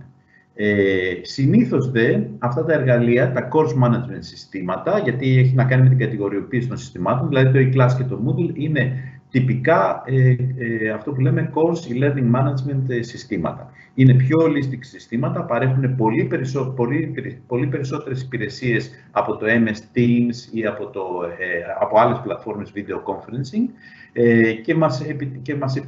αλλά ταυτόχρονα μας επιτρέπουν να εντάξουμε μέσα σε αυτές live events, είτε μέσω από το MS Teams, είτε μέσα από άλλα εργαλεία, τέλος πάντων, δεν θέλω να αναφέρω ονόματα, και ο συνδυασμός των δύο ουσιαστικά μας παρέχει, κατά τη γνώμη μου, μια ολιστική εμπειρία, η οποία είναι επαρκέστατη για να μπορέσουμε να παρέχουμε online υπηρεσίες. Μπορώ για να σας το τεκμηριώσω αυτό, να σας πω, ας πούμε, ότι τα ανοιχτά πανεπιστήμια ή τα πανεπιστήμια στο εξωτερικό, ας πούμε, που παρέχουν online εκπαίδευση, αυτές τις πλατφόρμες χρησιμοποιούν όλα. Δηλαδή δεν υπάρχει κάτι άλλο που υπάρχει ήδη, ας πούμε, και το χρησιμοποιούν αλλού και εμείς εδώ στην Ελλάδα δεν το χρησιμοποιούμε. Αυτά που έχω δει ότι χρησιμοποιούνται αυτή τη στιγμή ή έχουν αναπτυχθεί από το Υπουργείο Παιδείας στην Ελλάδα, είναι εργαλεία τα οποία χρησιμοποιούνται, ας πούμε, είναι καλές πρακτικές που χρησιμοποιούνται σε όλο τον κόσμο αυτή τη στιγμή. Ελπίζω να κάλυψα τον συνάδελφο με αυτή την απάντηση. Ασφαλώς τα εργαλεία αυτά θα γίνουν πολύ καλύτερα, να πω και αυτό, φυσικά αυτά είναι εργαλεία τα οποία, ας πούμε, και τώρα ειδικά για το Moodle, ας πούμε, που γνωρίζω γιατί ξέρω πώς δουλεύει το software team που πίσω από την ανάπτυξή του, είναι απίστευτο πόσα πράγματα μαθαίνουν αυτή την περίοδο όλοι αυτοί οι οποίοι έχουν αναπτύξει τέτοια εργαλεία, μέσα από τη μαζική χρήση που γίνεται, ας πούμε, παγκόσμια, και σε επίπεδο καθημερινό, ας πούμε, και μαζεύεται δηλαδή μια απίστευτος πλούτος γνώσης, ας πούμε, που σίγουρα θα βοηθήσει πάρα πολύ στο να δημιουργηθεί η νέα έκδοση όλων αυτών των εργαλείων που θα εξυπηρετούν καλύτερα τους σκοπούς, ας πούμε, της online. Υπάρχει και μια ερώτηση από την πλευρά των μαθητών, που λέει ότι αρκετοί μαθητές, γιατί καλύπτει το κομμάτι με τους καθηγητές, λέει ότι αρκετοί μαθητές δεν μπορούν να χρησιμοποιήσουν τα ψηφιακά εργαλεία. Πιο πολύ παρατήρηση είναι, αλλά ποτέ δεν τους απαντήσετε. Κοιτάξτε, ένα από τα προβλήματα που έχει αυτή η κατά κάποιο τρόπο εξ ανάγκης χρήση, ας πούμε, των εργαλείων είναι ότι προφανώς δεν είναι κατάλληλα για να χρησιμοποιηθούν από μαθητές π.χ. δημοτικού σχολείου. Είναι τελείως διαφορετικό να χρησιμοποιούνται, ας πούμε, από μαθητές γυμνασίου και λυκείου ή από φοιτητές στο πανεπιστήμιο, και τελείως διαφορετικό να περιμένουμε να χρησιμοποιηθούν τέτοιες πλατφόρμες από παιδιά, ας πούμε, για παράδειγμα, της πρώτης και της δευτέρας δημοτικού ή ακόμα χειρότερα, ας πούμε, από ακόμα μικρότερες ηλικίες. Συνεπώς, ας πούμε, θα πρέπει να έχουμε, εδώ μιλάμε τώρα για τη δευτεροβάθμια εκπαίδευση, γιατί και το MOOC, ας πούμε, ουσιαστικά είναι σε αυτό το επίπεδο. Ας πούμε, μια άλλη κουβέντα θα μπορούσαμε να κάνουμε για την πρωτοβάθμια. Επίσης, ένα πρόβλημα που υπάρχει σε σχέση, ας πούμε, με τη χρήση από το σπίτι τέτοιων εργαλείων είναι η υλικοτεχνική υποδομή ή ακόμα και οι χώροι. Δηλαδή, εγώ, ας πούμε, για παράδειγμα, που κάνω τα μαθήματά μου από το σπίτι μου αναγκαστικά, γιατί δεν έχουμε πρόσβαση, ας πούμε, ουσιαστικά στο πανεπιστήμιο όπως θα θέλαμε, πολλές φορές, ας πούμε, αλλά και στο πανεπιστήμιο, ο θόρυβος που υπάρχει στο δωμάτιό μου μπορεί, ας πούμε, να εμποδίσει την καλή εκτέλεση ενός μαθήματος, ας πούμε. Συνεπώς υπάρχουν μικρά πρακτικά προβλήματα, ας πούμε, τα οποία ασφαλώς πρέπει κανείς, ας πούμε, να λάβει υπόψη, ας πούμε, στο πώς οργανώνει, ας πούμε, το μάθημά του. Υπάρχει κάποια άλλη ερώτηση ή παρατήρηση? Συγγνώμη να πατήσω το unmute. Παρατήρηση, όχι, υπάρχει μια παρατήρηση ότι φέτος χρησιμοποιώ την πλατφόρμα e-me, στην οποία ανεβάζω υποστηρικτικό υλικό για το μάθημα, βίντεο, σημειώσεις και άλλα που στην τάξη δεν θα μπορούσαν να κάνω. Δεν ξέρω αν θέλει να πείτε κάτι από την πλατφόρμα ή να συνεχίσουμε. Ναι, αυτό είναι ακριβώς αυτό το οποίο έλεγα και πριν, ότι τελικά, ας πούμε, οι τεχνολογίες αυτές μας επιτρέπουν να κάνουμε πράγματα τα οποία όταν θα γυρίσουμε στην κανονική διεξαγωγή, ας πούμε, των μαθημάτων, νομίζω ότι πάρα πολλοί από τους εκπαιδευτικούς που απέκτησαν μια καταπληκτική εμπειρία αυτό το διάστημα από την αξιοποίηση τέτοιων εργαλείων θα μπορούν να τα χρησιμοποιήσουν, γιατί θυμίζω ότι αυτά τα εργαλεία υπήρχαν χρόνια, απλώς δεν υπήρχε τόσο πολύ ανάγκη να χρησιμοποιηθούν. Για αυτό που είναι μια σύγχρονη τάση σήμερα και που οι περισσότεροι νομίζω το γνωρίζουν, την αντιστραμμένη διδασκαλία, το λεγόμενο flipped classroom, δηλαδή αυτό το οποίο εγώ το λέω στα μαθήματά μου για όσους είναι παλιοί φοιτητές μου. Ξέρω ότι είναι κανένα 2-3 που στέλνουν μηνύματα εδώ στο Messenger, παλιοί φοιτητές μου στο πανεπιστήμιο, ας πούμε, και στο μεταπτυχιακό. Η αντιστραμμένη διδασκαλία είναι ουσιαστικά η αξιοποίηση του χρόνου της επαφής μέσα στη σχολική τάξη, προκειμένου να υπάρχουν δραστηριότητες με αλληλεπίδραση μεταξύ του μαθητή και του καθηγητή. Εκεί δηλαδή που ο χρόνος ενός εκπαιδευτικού έχει πολύ μεγαλύτερη αξία όταν οι μαθητές κάνουν κάτι και σε σχέση με το χρόνο, ας πούμε, που έχει ο μαθητής να μελετήσει στο σπίτι του. Μπορώ να πω ένα παράδειγμα που χρησιμοποιούσα πάντα. Είναι την πρώτη φορά που πήγαν οι δικές μου κόρες, οι οποίες πια σπουδάζουν στο εξωτερικό, στο Λονδίνο. Είναι όταν είχαν πάει στην πρώτη δημοτικού και πήγαν να γράψουν σε ένα ιδιωτικό σχολείο. Αυτό που είπα στον ιδιοκτήτη του σχολείου είναι ότι θα πληρώσω τα δίδακτρα, αλλά θα ήθελα να αντιστρέψουμε ουσιαστικά, ας πούμε, τους ρόλους. Δηλαδή θα κάνω εγώ αυτό που κάνουν οι δάσκαλοι σου στην τάξη, θα διαβάζω εγώ το βιβλίο ή θα λέω εγώ το μάθημα, ας πούμε, και θα κάνουν οι δάσκαλοι σου αυτό που εγώ καλούμε να κάνω σαν γονιός, να υποστηρίζω τη μελέτη του παιδιού στο σπίτι, και υπονοώντας, ας πούμε, και αυτό ήταν βασικά, ας πούμε, εκείνη την εποχή βέβαια δεν υπήρχε το flip classroom, είναι το concept του flip classroom, βασικά υπονοώντας ότι το σημαντικό και το δύσκολο κομμάτι που χρειάζεται πραγματικά υποστήριξη από τον εκπαιδευτικό ήταν όταν ένας μαθητής προσπαθεί να μάθει, λύνοντας μια άσκηση, δουλεύοντας πάνω σε ένα πρόβλημα, μελετώντας κάποιο υλικό, τότε είναι που του δημιουργούνται όλες οι απορίες. Συνεπώς, το χρόνο της αλληλεπίδρασης του εκπαιδευτικού με τους μαθητές πρέπει να τον αξιοποιούμε ακριβώς για αυτό το πράγμα και όχι για να του λέμε τη θεωρία, ας πούμε, ή να του παρουσιάζουμε ένα θέμα ή να κάνουμε κατά κάποιο τρόπο, ας πούμε, την παραδοσιακή αποέδραση διδασκαλία, που είναι κάτι το οποίο πιθανόν μπορεί να το καλύψει βλέποντας ένα μικρό βιντεάκι ή βλέποντας ένα σετ και διαβάζοντας ένα σετ υλικού που έχουμε ήδη διαμορφώσει για αυτόν και μπορεί να το έχει στο σπίτι του μέσα από αυτές τις online πλατφόρμες. Συνεπώς, όταν θα γυρίσει πίσω, ας πούμε, στην εντός εισαγωγικών κανονική δραστηριότητα, ας πούμε, του σχολείου, πάρα πολλοί εκπαιδευτικοί, είμαι σίγουρος, και πολλοί το κάνουν ήδη, θα αξιοποιήσουν τη γνώση που έχουν από τη χρήση όλων αυτών των εργαλείων για να χρησιμοποιήσουν, ας πούμε, ουσιαστικά το χρόνο στη σχολική τάξη πολύ πιο δημιουργικά από το να κάνουμε απλώς την τυπική και παραδοσιακή διδασκαλία που γίνεται, ας πούμε, σε αρκετές περιπτώσεις. Αν δεν υπάρχει κάποιο άλλο σχόλιο, θα προχωρήσω να αναλύσω λίγο περισσότερο τις διάφορες κατηγορίες των... Υπάρχουν 2-3 σχόλια, αλλά καλύτερα να προχωρήσουμε λίγο και να τα πάρουμε μετά σε λίγο. Εντάξει, τέλεια. Ευχαριστώ. Λοιπόν, θα αναλύσω λίγο περισσότερο το θέμα της αναλυτικής της διδασκαλίας. Η αναλυτική της διδασκαλίας αφορά ουσιαστικά την αναλυτική του εκπαιδευτικού σχεδιασμού. Εσείς καλείστε σε αυτό το MOOC να φτιάξετε ουσιαστικά και να ανταλλάξετε σενάρια και μάλιστα να αξιολογήσετε το ένα στα σενάρια του άλλου και με βάση, ας πούμε, ουσιαστικά μια σειρά από κριτήρια. Όπως θα δείτε εδώ, όπως γράφουμε εδώ στις διαφάνειες, η αναλυτική των εκπαιδευτικών δεδομένων, και υπάρχουν συγκεκριμένα εργαλεία που μπορούν να το κάνουν αυτό, μπορεί να χρησιμοποιηθεί σε 3 επίπεδα. Το ένα επίπεδο είναι να δούμε εμείς στην πραγματικότητα μέσα από ένα εργαλείο όπως είναι, ας πούμε, για παράδειγμα, το εργαλείο Learning Design που θα χρησιμοποιήσετε εσείς από ό,τι έχω δει, ας πούμε, στο μάθημα αυτό, να δούμε ουσιαστικά με έναν οπτικό τρόπο τα διάφορα στοιχεία ενός σχεδίου μαθήματος. Και να μπορούμε να δούμε ίσως, ας πούμε, και κατά πόσον αυτά τα στοιχεία του μαθήματος ταιριάζουν το ένα με το άλλο. Δηλαδή, για παράδειγμα, ας πούμε, αν οι εκπαιδευτικοί μας στόχοι ταιριάζουν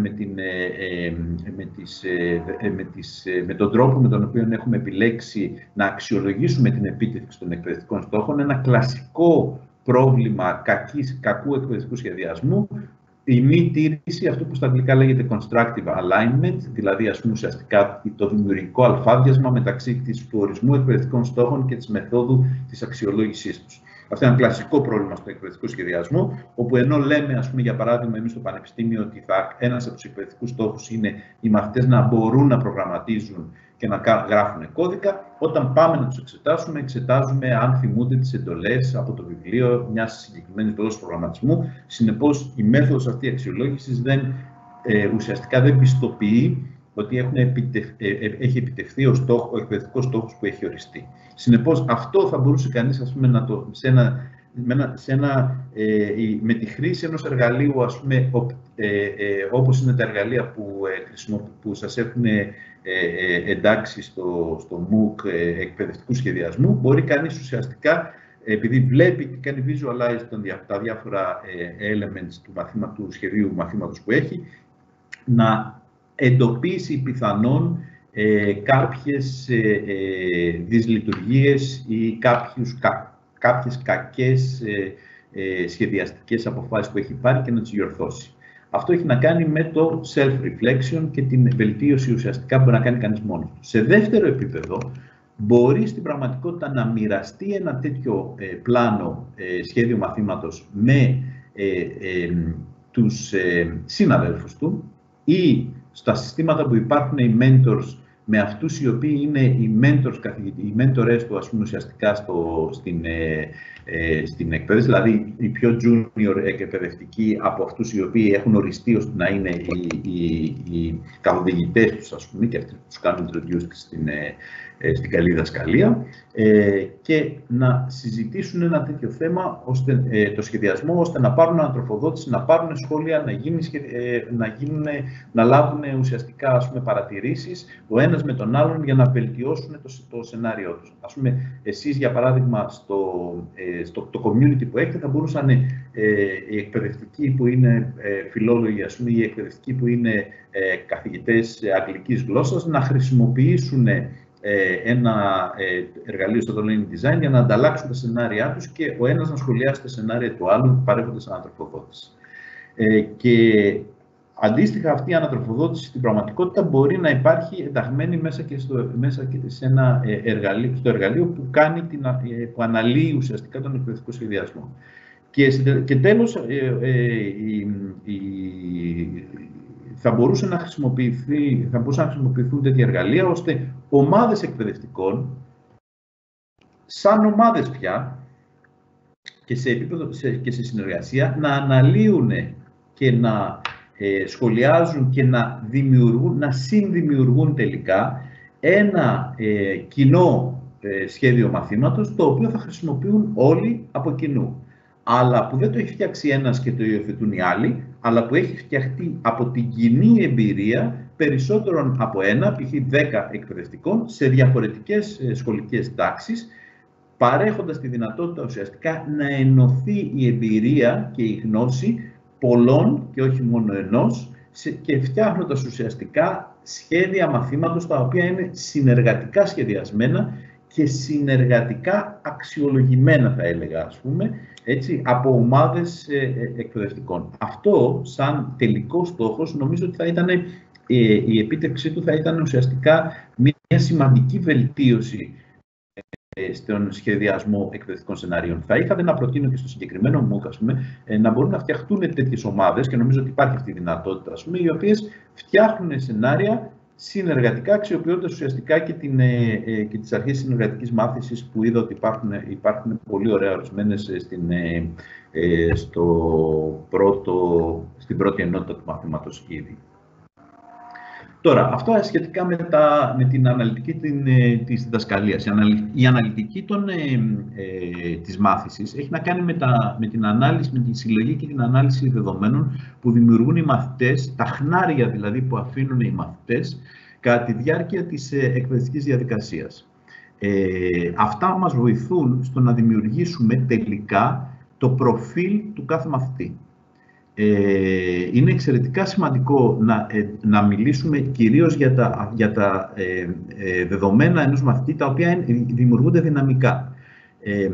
Γιατί τα κλασικά δεδομένα που χρησιμοποιούμε είναι τα δημογραφικά δεδομένα, το όνομά του, το φύλο, η ηλικία, τι βαθμούς έχει πάρει στο παρελθόν κτλ. Αυτά είναι πιο στατικά δεδομένα. Τα δυναμικά δεδομένα είναι αυτά τα οποία δημιουργούνται από την εμπλοκή του μαθητή σε εκπαιδευτικές δραστηριότητες.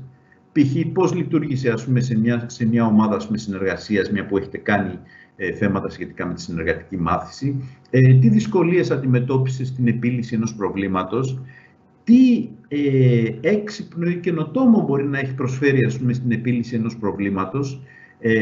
Συνεπώς, πράγματα που μπορούμε να μάθουμε από την εμπλοκή ενός μαθητή σε συγκεκριμένες εκπαιδευτικές διαδικασίες, από τα πιο απλά, για παράδειγμα, σε ποιο επίπεδο προόδου βρίσκεται σε σχέση με το να επιτευχθούν συγκεκριμένες εκπαιδευτικές δραστηριότητες, όπως για παράδειγμα στο MOOC αυτό φαίνεται όταν έχετε προχωρήσει και έχετε δει το βίντεο, έχετε κάνει τις ασκήσεις κτλ. Φαίνεται η προοδός, Το δεύτερο επίπεδο είναι οι επιδόσεις σε μια σειρά από δραστηριότητες αξιολόγησης, είτε είναι αξιολόγηση διαμορφωτική, είτε είναι τελική αξιολόγηση.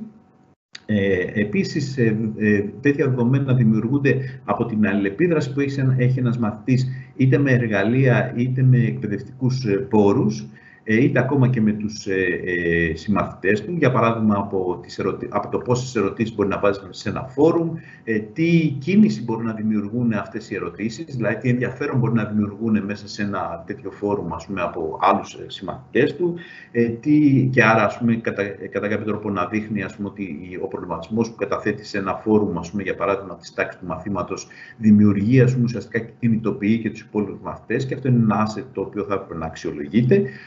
κτλ. Μία άλλη διάσταση δεδομένων που εγώ θα ήθελα να σας αναφέρω και που δεν είναι τόσο πολύ διαδεδομένη, είναι αυτό που λέμε συναισθηματικά δεδομένα, emotional data λέγεται στα αγγλικά, και είναι δεδομένα που έχουν να κάνουν με το στρες, με την βαρεμάρα, με την ανησυχία, με την απόσπαση της προσοχής. Αυτά είναι δεδομένα τα οποία είναι πάρα πολύ σημαντικά στην εκπαίδευση και τα οποία στην πραγματικότητα αγνοούνται σε πάρα πολύ μεγάλο βαθμό. Το στρες που έχει ένας μαθητής, για παράδειγμα, όταν έχει να διαβάσει και να παραδώσει μια εργασία. Η δυσκολία που μπορεί να έχει ένας μαθητής που είναι ιδιαίτερα ευφυής να συγκεντρωθεί σε μια άσκηση η οποία είναι trivial για αυτόν, κτλ. Τέτοια emotional δεδομένα, υπάρχουν προγράμματα αυτή τη στιγμή που δουλεύουν σε πειραματικό επίπεδο, τα οποία χρησιμοποιούν αυτό που λέμε affective computing, δηλαδή τεχνικές οι οποίες αναλύουν επεξεργάζονται ουσιαστικά τα χαρακτηριστικά του προσώπου ή τις κινήσεις που κάνει ένας μαθητής όταν συμμετέχει στην εκπαιδευτική διαδικασία, όταν λύνει ένα πρόβλημα, όταν διαβάζει κάτι κτλ. Και προσπαθεί και μέσα από αυτή την ανάλυση ουσιαστικά προσπαθεί να εκμεεύσει ή να καταλάβει τη συναισθηματική κατάσταση που βρίσκεται ο μαθητής, να τη συνδυάσει με αυτό που κάνει και κατά συνέπεια να του παρέχει μία στοχευμένη υποστήριξη, π.χ.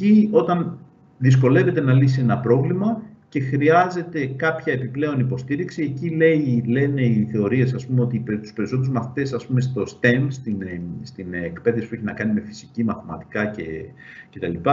Τους χάνουμε όταν μετά από την 5η ή 6η προσπάθεια να λύσουν ένα πρόβλημα, καταλαβαίνουν ότι δεν μπορούν να το κάνουν και τότε είναι που αποφασίζουν μέσα τους τελικά αυτό το αντικείμενο δεν είναι το αντικείμενο για αυτούς, δεν μου αρέσει το μαθηματικό δεν μου αρέσει η φυσική. Είναι η στιγμή που χρειάζονται μια υποστήριξη ακριβώς για να ξεπεράσουν αυτή τη δυσκολία.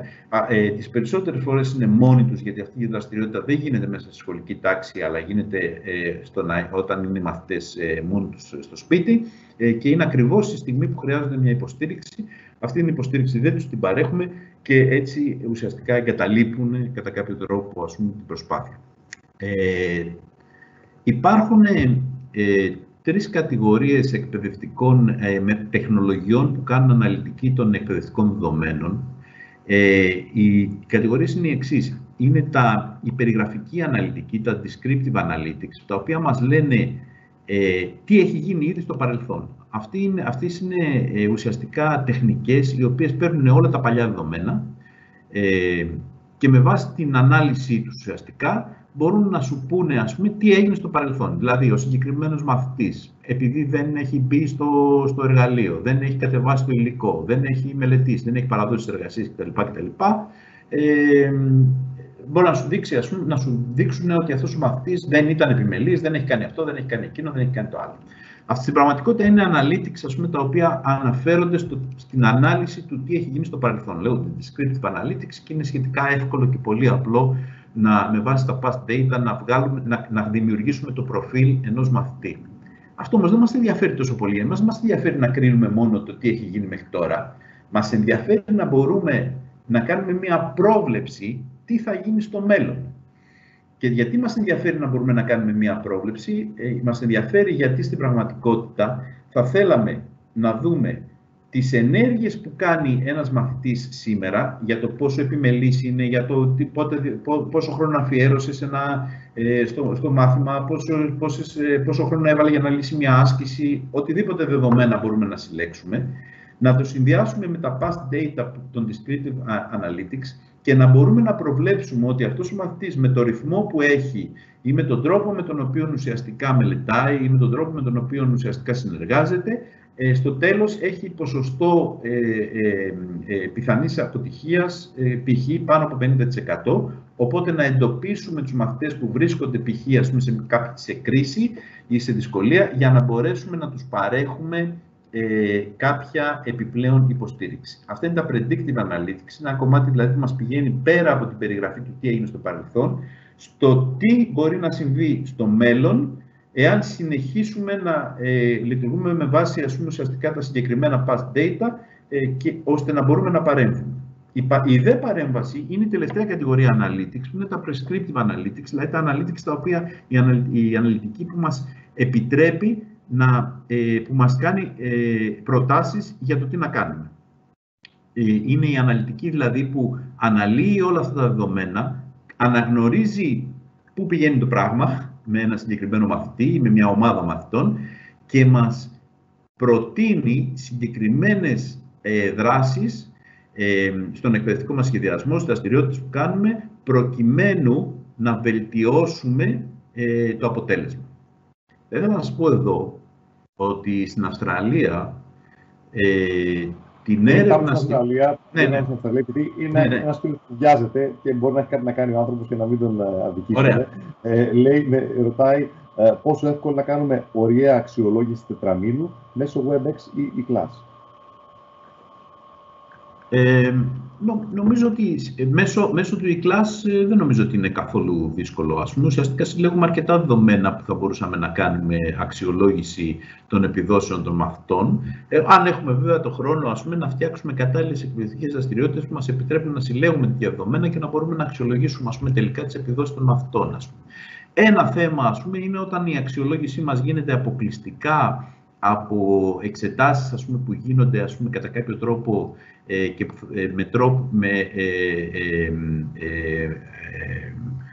που απαιτούν, ας πούμε, την επίβλεψη ότι δεν υπάρχει κλοπή και πώς, ας πούμε, αυτό μπορεί να διασφαλιστεί. Ας πούμε. Μόνο αυτό εγώ βλέπω, ας πούμε, σαν ένα πιθανό πρόβλημα. Ας πούμε. Σε σχέση με το WebEx δεν είναι είναι εργαλείο το οποίο υποστηρίζει ουσιαστικά τις live συναντήσεις. Δεν είναι εργαλείο, ας πούμε, με το οποίο μπορεί να κάνει κανείς, ας πούμε, δραστηριότητες αξιολόγησης και πάλι όμως θα μπορούσε να κάνει δραστηριότητες αξιολόγησης βάζοντας ερωτήσεις κατά τη διάρκεια του live μαθήματος, συλλέγοντας απαντήσεις και βλέποντας και αξιολογώντας αυτές τις απαντήσεις να έχει την αντίστοιχη βαθμολογία, αν καταλαβαίνω σωστά την ερώτηση. Ελπίζω να καλύφθηκε ο συνάδελφος. Και να κάνουμε μια διακοπή για ερωτήσεις. Ναι. Θα σας πω, παρατήρηση. Πάλι έχουμε κάποιες παρατηρήσεις, δεν πειράζει, είναι και βάση για απαντήσεις δικές σας. Λέει, η κατάρτιση ευθύς εργονίων περιέχει και τις διαδικασίες που κάνουν εφικτή την ενεργό εμπλοκή των μαθητών σε ένα κατά βάση αφιλόξενο, όπως εκκρίνεται το σχόλιο, για τέτοιου είδους δραστηριότητες περιβάλλον. Π.χ. λέει, δεν έχω σύνδεση, δεν έχω υπολογιστή, πώς δούμε mail. Συνήθως οι μαθητές είναι απρόθυμοι και μέχρι τώρα οι μαθητές θεωρούσαν τα ψηφιακά εργαλεία, όπως γράφει το ίδιο σχόλιο, κάπως δικό τους περιβάλλον και μάλλον χρειάζονται τεχνικές αποδοχής του δασκάλου σε αυτά. Είναι ενδιαφέρουσα αυτή η παρατήρηση. Εγώ θα το έβλεπα, ας πούμε, το ενδιαφέρον της παρατήρησης αυτής έχει να κάνει με το πόσο εύκολα οικειοποιούνται οι μαθητές της γενιάς που είναι στο γυμνάσιο και στο λύκειο πλατφόρμες, ας πούμε, όπως αυτές που τους παρέχουμε, και τις χρησιμοποιούν πιθανόν για να οργανώσουν τη μάθησή τους με έναν πιο ατομικό τρόπο. Δηλαδή, ας πούμε, ένα ενδιαφέρον στοιχείο που έχει η χρήση τέτοιων πλατφορμών είναι ότι μπορεί να λειτουργήσει απελευθερωτικά, με την έννοια, ας πούμε, ότι ο κάθε μαθητής μπορεί τελικά, ας πούμε, να αρχίσει να δημιουργεί μέσα σε ένα τέτοιο περιβάλλον, ας πούμε, καλύτερες ευκαιρίες μάθησης για αυτόν, αξιοποιώντας εργαλεία που πιθανόν εμείς ως εκπαιδευτικοί να μην έχουμε σκεφτεί ότι μπορούμε να αξιοποιήσουμε. Ένα ιδανικό σενάριο, για παράδειγμα, ας πούμε, μιας τάξης θα ήταν, ας πούμε, να έρχονται οι μαθητές. Εγώ το κάνω αυτό στο πανεπιστήμιο, βέβαια, με τους μαθητές μου, ας πούμε, γιατί είναι και άσκηση που κάνω με τους μαθητές μου. Σε κάθε μία διάλεξη παραδιάλεξη τους ζητάω να μου φέρουν ένα καινούριο εργαλείο που έχει η πλατφόρμα, που εγώ δεν έχω ενεργοποιήσει, και να μου δείξουν πώς θα μπορούσαμε να το χρησιμοποιήσουμε για να κάνουμε καλύτερα, να πετύχουμε καλύτερα τους στόχους του μαθήματος. Αυτό είναι μια τεχνική που χρησιμοποιούμε τουλάχιστον στο πανεπιστήμιο και που είμαι σίγουρος ότι θα μπορούσε να μεταφερθεί και σε επίπεδο λυκείου και ίσως και σε επίπεδο γυμνασίου, που τα παιδιά εξητάρονται από την τεχνολογία, ώστε να δώσουμε, ας πούμε, ουσιαστικά χώρο στους ίδιους τους μαθητές να συμμετέχουν, ας πούμε, κατά κάποιο τρόπο, αξιοποιώντας εργαλεία που υπάρχουν σε αυτές τις πλατφόρμες, στον σχεδιασμό, ας πούμε, του μαθήματος και να αποκτήσουν ένα επίπεδο, ας πούμε, ευθύνης μεγαλύτερο από αυτό το οποίο και άρα να τους κάνουμε ουσιαστικά πιο ενεργούς μαθητές από αυτό το παθητικό που έχει σχεδιάσει ο καθηγητής τι θα γίνει και όλοι οι υπόλοιποι ακολουθούμε, ας πούμε, αυτό που έχει σχεδιάσει ο εκπαιδευτικός και ο καθηγητής. Εγώ, δηλαδή, από αυτή την παρατήρηση θα κράταγα, ας πούμε, αυτό το στοιχείο, ας πούμε, το θετικό στοιχείο, που είναι η δυνατότητα οικειοποίησης, και αυτό είναι στοιχείο δικού μας εκπαιδευτικού σχεδιασμού. Όπως είπα, εγώ στο δικό μου μάθημα, ας πούμε, ζητάω τους μαθητές διακριτικά και σαν μια πρόκληση να βελτιώσουν τον εκπαιδευτικό σχεδιασμό που έχω κάνει εγώ. Δηλαδή, προσφέρω έναν semi-baked, θα λέγαμε στα αγγλικά, ας πούμε, όπου ζητάω να τον μαγειρέψουμε μαζί, δηλαδή να τον βελτιώσουμε μαζί, ας πούμε. Και αυτό, ας πούμε, δημιουργεί τελικά, ας πούμε, αυτές οι οποίοι γίνονται challenge και προσπαθούν να κάνουν και με ένα challenge, και έτσι βελτιώνομαστε όλοι μαζί και βγαίνει κάτι θετικό. Να επιστρέψουμε στη ροή και συνεχίζουμε μετά πάλι με τις ερωτήσεις. Ωραία. Λοιπόν, αυτό που θέλω να πω, κλείνοντας αυτόν τον κύκλο για τα εκπαιδευτικά δεδομένα και τα εργαλεία και την αναλυτική των εκπαιδευτικών δεδομένων, στην Αυστραλία, στα πανεπιστήμια, ας πούμε, ουσιαστικά, οι βασικοί χρηματοδότες, θα φανεί λίγο περίεργο στη σχολική εκπαίδευση αυτό, αλλά καλό είναι, ας πούμε, να τα συζητάμε όλα τα θέματα. Οι βασικοί χρηματοδότες της αξιοποίησης τέτοιων εργαλείων στα πανεπιστήμια στην Αυστραλία είναι οι ασφαλιστικές εταιρείες, οι οποίες έχουν ασφαλίσει για τις τράπεζες τα δάνεια των φοιτητών. Και γιατί αυτό? Γιατί επειδή εκεί τα δίδακτρα είναι αρκετά υψηλά και παρέχονται μέσα από δάνεια που παίρνουν, ας πούμε, οι φοιτητές από τις τράπεζες, αυτά τα δάνεια ασφαλίζονται, ας πούμε, από συγκεκριμένες ασφαλιστικές εταιρείες, αυτές θέλουν να ελαχιστοποιήσουν το ρίσκο τους. Το ρίσκο, λοιπόν, ας πούμε, ξέρω ότι αυτά είναι θέματα, ας πούμε, που συνήθως στην Ελλάδα δεν πολύ συζητιόνται, ας πούμε, αλλά αυτή είναι μια πραγματικότητα που υπάρχει στον υπόλοιπο κόσμο. Το ρίσκο λοιπόν, ας πούμε, της αποτυχίας, εμείς στην Ελλάδα μπορούσαμε να το δούμε στο ευρωπαϊκό σύστημα, αυτό μπορούμε να το δούμε ουσιαστικά σαν ένα ρίσκο αποτυχίας όταν, για παράδειγμα, βάζουμε σχεδόν το 100% των απόφοιτων του Λυκείου στο πανεπιστήμιο. Το ρίσκο που παίρνουμε είναι εάν δεν είναι καλοί απόφοιτοι, ας πούμε, και αν τελικά, ας πούμε, αυτό που σπουδάζουν δεν μπορούν να το αξιοποιήσουν επαγγελματικά, το ρίσκο που παίρνουμε είναι ότι χάνουμε 4, 5 ή 6 χρόνια από την παραγωγική διαδικασία που θα δούλευαν για κάτι που τελικά, ας πούμε, δεν τους βοηθάει να γίνουν πιο παραγωγικοί ή πιο αποτελεσματικοί, ας πούμε, στη δουλειά τους. Συνεπώς, ας πούμε, αυτό είναι μια άλλη διάσταση του γιατί να χρησιμοποιήσουμε, ας πούμε, ουσιαστικά την αναλυτική των εκπαιδευτικών δεδομένων για να βοηθήσουμε τελικά το αποτέλεσμα που ως αποτέλεσμα είναι το καλύτερο performance ενός εκπαιδευτικού συστήματος για κάθε έναν μαθητή, ώστε να επιτύχει στο maximum που του επιτρέπεται τους στόχους που μπορεί να πετύχει. Συνεχίζω λοιπόν, ας πούμε, μετά από αυτή την μικρή, στο δεύτερο μέρος ουσιαστικά της παρουσίασης, όπου θα μοιραστώ μαζί σας στην πραγματικότητα μια κοινοπραξία που έχουμε μεταξύ πανεπιστημίων και industry. Είναι διεθνής κοινοπραξία αυτή, την οποία διευθύνω, που έχει ως στόχο να αναπτύξει ουσιαστικά προγράμματα, τα οποία, κυρίως MOOCs, τα οποία επιτρέπουν την ανάπτυξη ικανοτήτων σχετικών με τα εκπαιδευτικά δεδομένα. Η κοινοπραξία αυτή λέγεται Learn to Analyze. Από τον τίτλο δηλαδή καταλαβαίνει κανείς, ας πούμε, ότι έχει σαν στόχο την ανάπτυξη ικανοτήτων σε σχέση με εκπαιδευτικά δεδομένα και την αναλυτική των εκπαιδευτικών δεδομένων. Καταρχήν χρηματοδοτήθηκε από ένα Erasmus project, ας πούμε, που ακριβώς κάνει αυτό το πράγμα, δηλαδή φέρνει μαζί, και είναι ενδιαφέρον αυτό, industry και πανεπιστήμια για να φτιάξουν προγράμματα σπουδών τα οποία είναι προετοιμάζουν καλύτερα τους απόφοιτους μας για την αγορά εργασίας. Αυτό που προτείνει ουσιαστικά αυτό το πρόγραμμα είναι ένα καινούριο πρότυπο ικανοτήτων που θα πρέπει να έχουν οι εκπαιδευτικοί, ώστε να θεωρούνται ότι είναι competent, είναι ικανοί να χρησιμοποιήσουν εργαλεία αναλυτικής εκπαιδευτικών δεδομένων, και ένα set από MOOCs, το οποίο επιτρέπει να κάνει κανείς ουσιαστικά να αναπτύξει αυτές τις ικανότητες. Θα πάω κατευθείαν σε αυτό το roadmap, ας πούμε, του literacy των educational data. Όπως θα δείτε, ας πούμε, στην πραγματικότητα είναι περίπου αυτά τα θέματα τα οποία συζητήσαμε μέχρι τώρα, δηλαδή το πώς κάνω collect εκπαιδευτικά δεδομένα, πώς τα αναλύω, πώς αντιλαμβάνομαι και ερμηνεύω τα εκπαιδευτικά δεδομένα, πώς τα χρησιμοποιώ αυτά τα δεδομένα προκειμένου να πάρω αποφάσεις σχετικά με τον εκπαιδευτικό σχεδιασμό, πώς χρησιμοποιώ τα δεδομένα για να αξιολογήσω τον εκπαιδευτικό σχεδιασμό που έχω κάνει ήδη και να υποστηρίξω τους μαθητές μου προκειμένου να πετύχουν τους εκπαιδευτικούς τους στόχους.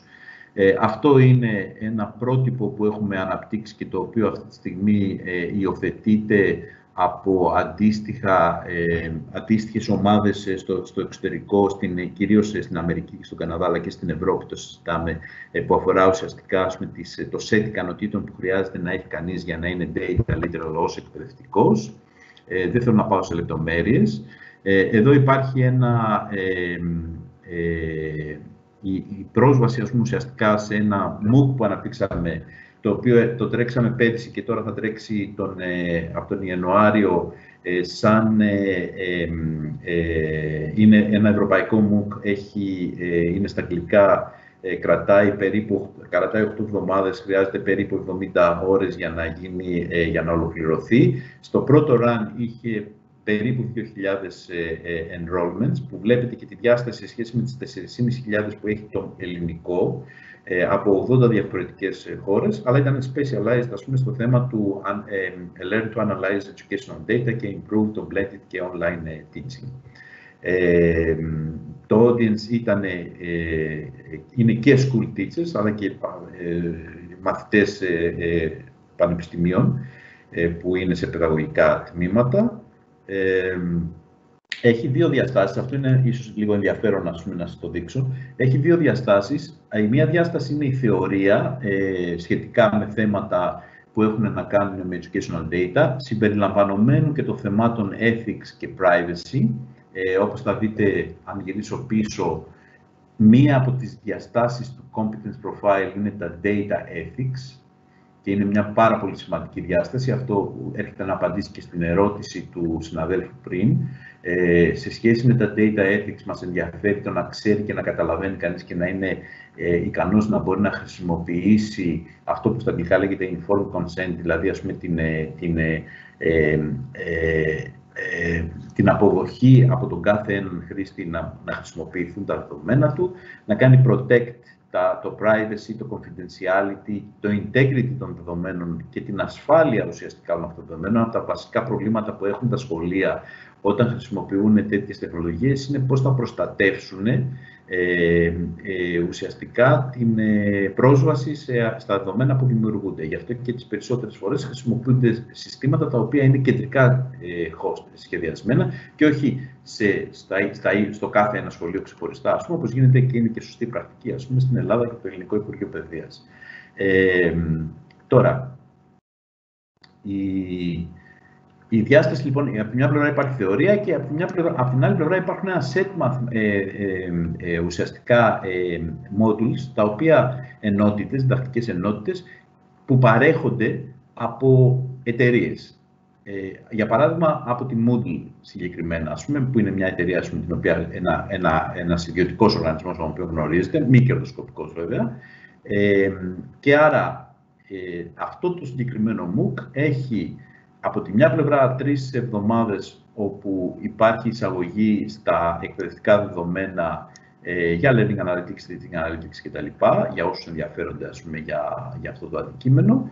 Και υπάρχουν 3 εβδομάδες όπου σε κάθε μία εβδομάδα παίρνουμε οι ίδιοι οι vendors αυτών των εργαλείων, παρουσιάζουν τα εργαλεία τους και δημιουργούν ασκήσεις για το πώς μπορούν να χρησιμοποιηθούν αυτά τα εργαλεία στη σχολική πράξη. Και παρέχουν και υποστήριξη, ας πούμε, στο να χρησιμοποιήσει κανείς σενάρια. Οπότε μπορεί κάποιος εκπαιδευτικός να επιλέξει μία από αυτές τις πλατφόρμες, οι περισσότεροι επιλέγουν το Moodle, και να χτίσει στην πραγματικότητα, ας πούμε, το δικό του πορτοφόλιο, ας πούμε, για το πώς μπορεί να αξιοποιηθεί το Moodle για τα εργαλεία του Moodle που αφορούν την αναλυτική των εκπαιδευτικών δεδομένων. Αυτή είναι και η ομάδα εδώ που χρησιμοποιώ, όπως θα δείτε, είναι το Πανεπιστήμιο του Πειραιά που είμαστε leader, είναι ένα πανεπιστήμιο στην Νορβηγία, ένα πανεπιστήμιο στη Γερμανία και 3 εταιρείες στην Ευρώπη. Ένα άλλο MOOC το οποίο μπορώ σχετικά με αυτό το αντικείμενο, το οποίο μπορώ να σας αναφέρω, το είχα φτιάξει όταν ήμουνα στο Curtin και ήταν το πρώτο ουσιαστικά MOOC που φτιάχτηκε για την αναλυτική των εκπαιδευτικών δεδομένων που απευθύνεται ουσιαστικά στην αξιοποίησή του στη σχολική πράξη. Λέγεται Analytics for the Classroom Teacher, είναι στα αγγλικά. Προσφέρεται από το edX, προσφέρεται βέβαια από το edX μέσα από το Curtin University, είναι for free, δεν έχει κόστος. Έχει μέχρι τώρα περίπου 20.000 enrollments από 160 χώρες και εδώ θα σας δώσω εγώ το URL, μπορείτε να το βρείτε, ας πούμε. Υπήρχαν αρκετοί Έλληνες εκπαιδευτικοί, τουλάχιστον 1.000 από τους 20.000 ήταν από την Ελλάδα, που δείχνει και το ενδιαφέρον που έχουν οι Έλληνες εκπαιδευτικοί. Εδώ εγώ θα ήθελα να σταματήσω και να ανοίξουμε... Να πάρουμε ερωτήσεις. Ναι, για να ανοίξουμε την κουβέντα λίγο, ας πούμε, περισσότερο με κοινό. Έχουμε μαζέψει ήδη αρκετές τελευταία λεπτά. Λέει εδώ ο φίλος Βαγγέλης. Ο διαμοιρασμός της γνώσης που παράγεται μέσα σε μια τάξη δεν είναι γενικά στην κουλτούρα του Έλληνα εκπαιδευτικού και αυτό μπορούμε να το αλλάξουμε. Δεν να πείτε γι' αυτό. Ναι, είναι πολύ σημαντική αυτή η παρατήρηση. Κοιτάξτε, εγώ η αναλογία που χρησιμοποιώ πάντα είναι αυτή με την ιατρική.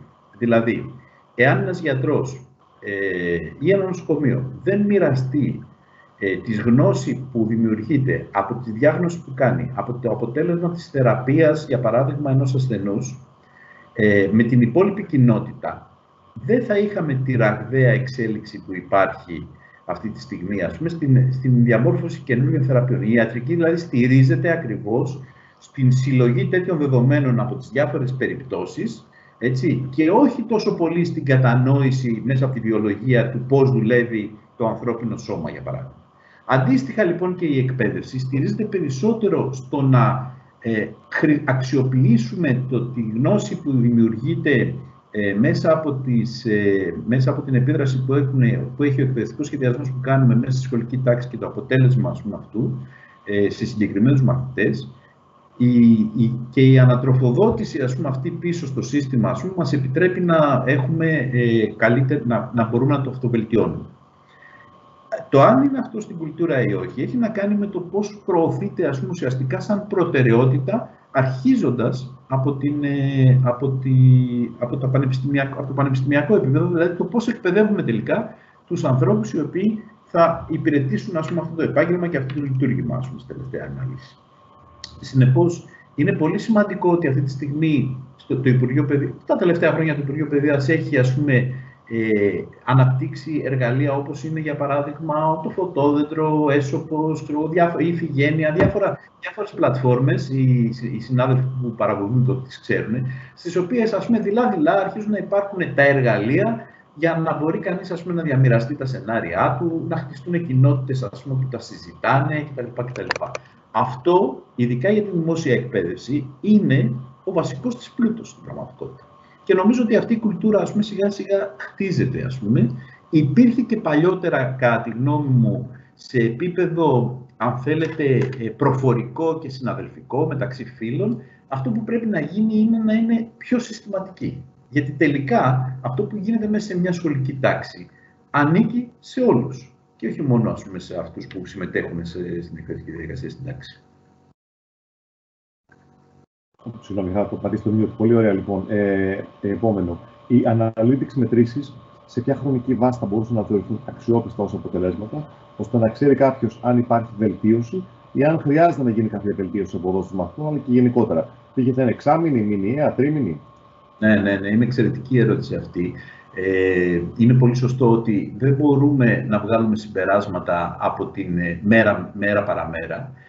Νομίζω όμως ότι θα πρέπει να μπορούμε να παρακολουθούμε την πρόοδο ενός μαθητή και τις ενέργειες ενός μαθητή, ειδικά στη σχολική τάξη που έχουμε λίγους σε κάθε μία τάξη, δηλαδή 15-20 μαθητές, σε εβδομαδιαία βάση και όχι φυσικά σε εξαμηνιαία. Σε εξαμηνιαία και σε τριμηνιαία είναι αυτό που κάνουμε σήμερα και είναι, κατά τη γνώμη μου, εν μέρει προβληματικό, που το κάνουμε σήμερα με στο face-to-face σενάριο, ας πούμε.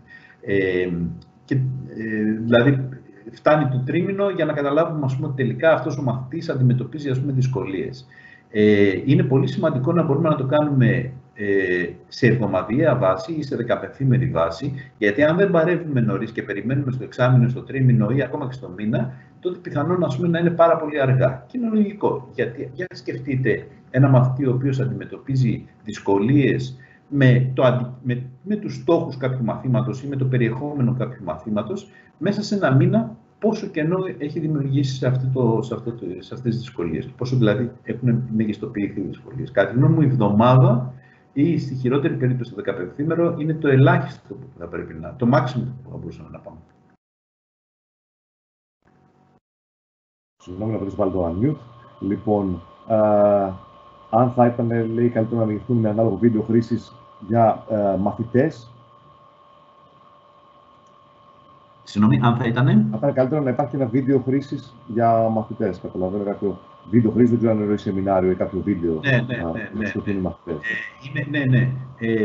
Σίγουρα οι μαθητές. Να συμπληρώσουμε το επόμενο, λέει, πιστεύω πως οι μαθητές της δευτεροβάθμιας εκπαίδευσης είναι πολύ εξοικειωμένοι με τη χρήση ψηφιακών εργαλείων, άρα μπορούν να εκπαιδεύονται διπλά και στο μάθημα που τους διδάσκεται, π.χ. μαθηματικά, φιλολογικά και παράλληλα στην πληροφορική. Το βάζω ότι είναι έτσι σε μια ενότητα αυτά τα δύο. Ναι. Δεν είναι.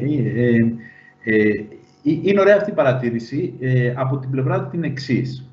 Οι μαθητές οι οποίοι σήμερα εκπαιδεύουμε και εμείς στο πανεπιστήμιο και οι συνάδελφοι στο σχολείο, είναι οι μαθητές οι οποίοι θα ζήσουν τελικά σε έναν κόσμο ο οποίος είναι πολύ περισσότερο, ας πούμε, ψηφιακός από οποιονδήποτε άλλο. Συνεπώς, το να μπορούν να μαθαίνουν από μικρή ηλικία να αξιοποιούν ψηφιακά εργαλεία για να κάνουν μια σειρά από πράγματα, είναι σημαντικό. Το κάνουν ήδη για τις αγορές τους, δηλαδή περισσότεροι ας πούμε ψωνίζουν από το διαδίκτυο, οι περισσότεροι είναι εξοικειωμένοι με το Amazon, οι περισσότεροι ας πούμε είναι εξοικειωμένοι με παιχνίδια, με το χτίσιμο ας πούμε κοινοτήτων γύρω από διαγωνισμούς, γύρω από παιχνίδια κτλ. Στην Αμερική, σε τουλάχιστον 4 πολιτείες που γνωρίζω, τα τελευταία 7, μου φαίνεται 5-6 χρόνια σίγουρα, πίσω και περισσότερα, έχει νομοθετηθεί το εξής. Για να αποφοιτήσει ένας μαθητής από το Λύκειο, πρέπει 2 τουλάχιστον μαθήματα που θα κάνει τα τελευταία 2 χρόνια του Λυκείου εκεί, να τα πάρει online.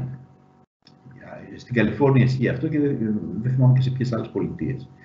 Ο λόγος που το κάνουν αυτό είναι γιατί θεωρούν ότι αν δεν μάθεις από το σχολείο, από το Λύκειο, να είσαι ένας online μαθητής, όταν θα πας στο πανεπιστήμιο που ένα πολύ μεγάλο ποσοστό ας πούμε, των μαθημάτων σου θα γίνονται online, δεν έχεις αναπτύξει τις ικανότητες και δεν έχεις εξοικειωθεί ουσιαστικά με τις δυνατότητες ας πούμε, που υπάρχουν για να ανταποκριθείς ως ένας online μαθητής, ως ένας μαθητής ας πούμε, σε ψηφιακά μαθήματα.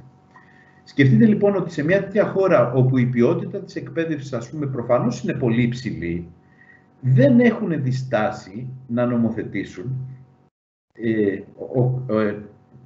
για κάθε ένα σχολείο και για κάθε ένα απόφοιτο, για να αποφοιτήσει, να πρέπει να έχει πάρει τουλάχιστον 2 μαθήματα 100% online. Αυτό το λέω σαν παράδειγμα σε όσους ας πούμε, έτσι, προβληματίζονται για το θέμα ας πούμε, της ποιότητας, ας το πούμε έτσι, των online μαθημάτων στη σχολική εκπαίδευση και να ενισχύσω αυτό που είπε ο συνάδελφος, ότι τελικά ας πούμε, προετοιμάζουμε έτσι, ας πούμε, τους μαθητές να είναι αυτό που λέμε ας πούμε, smart citizens ας πούμε, σε smart cities στο μέλλον.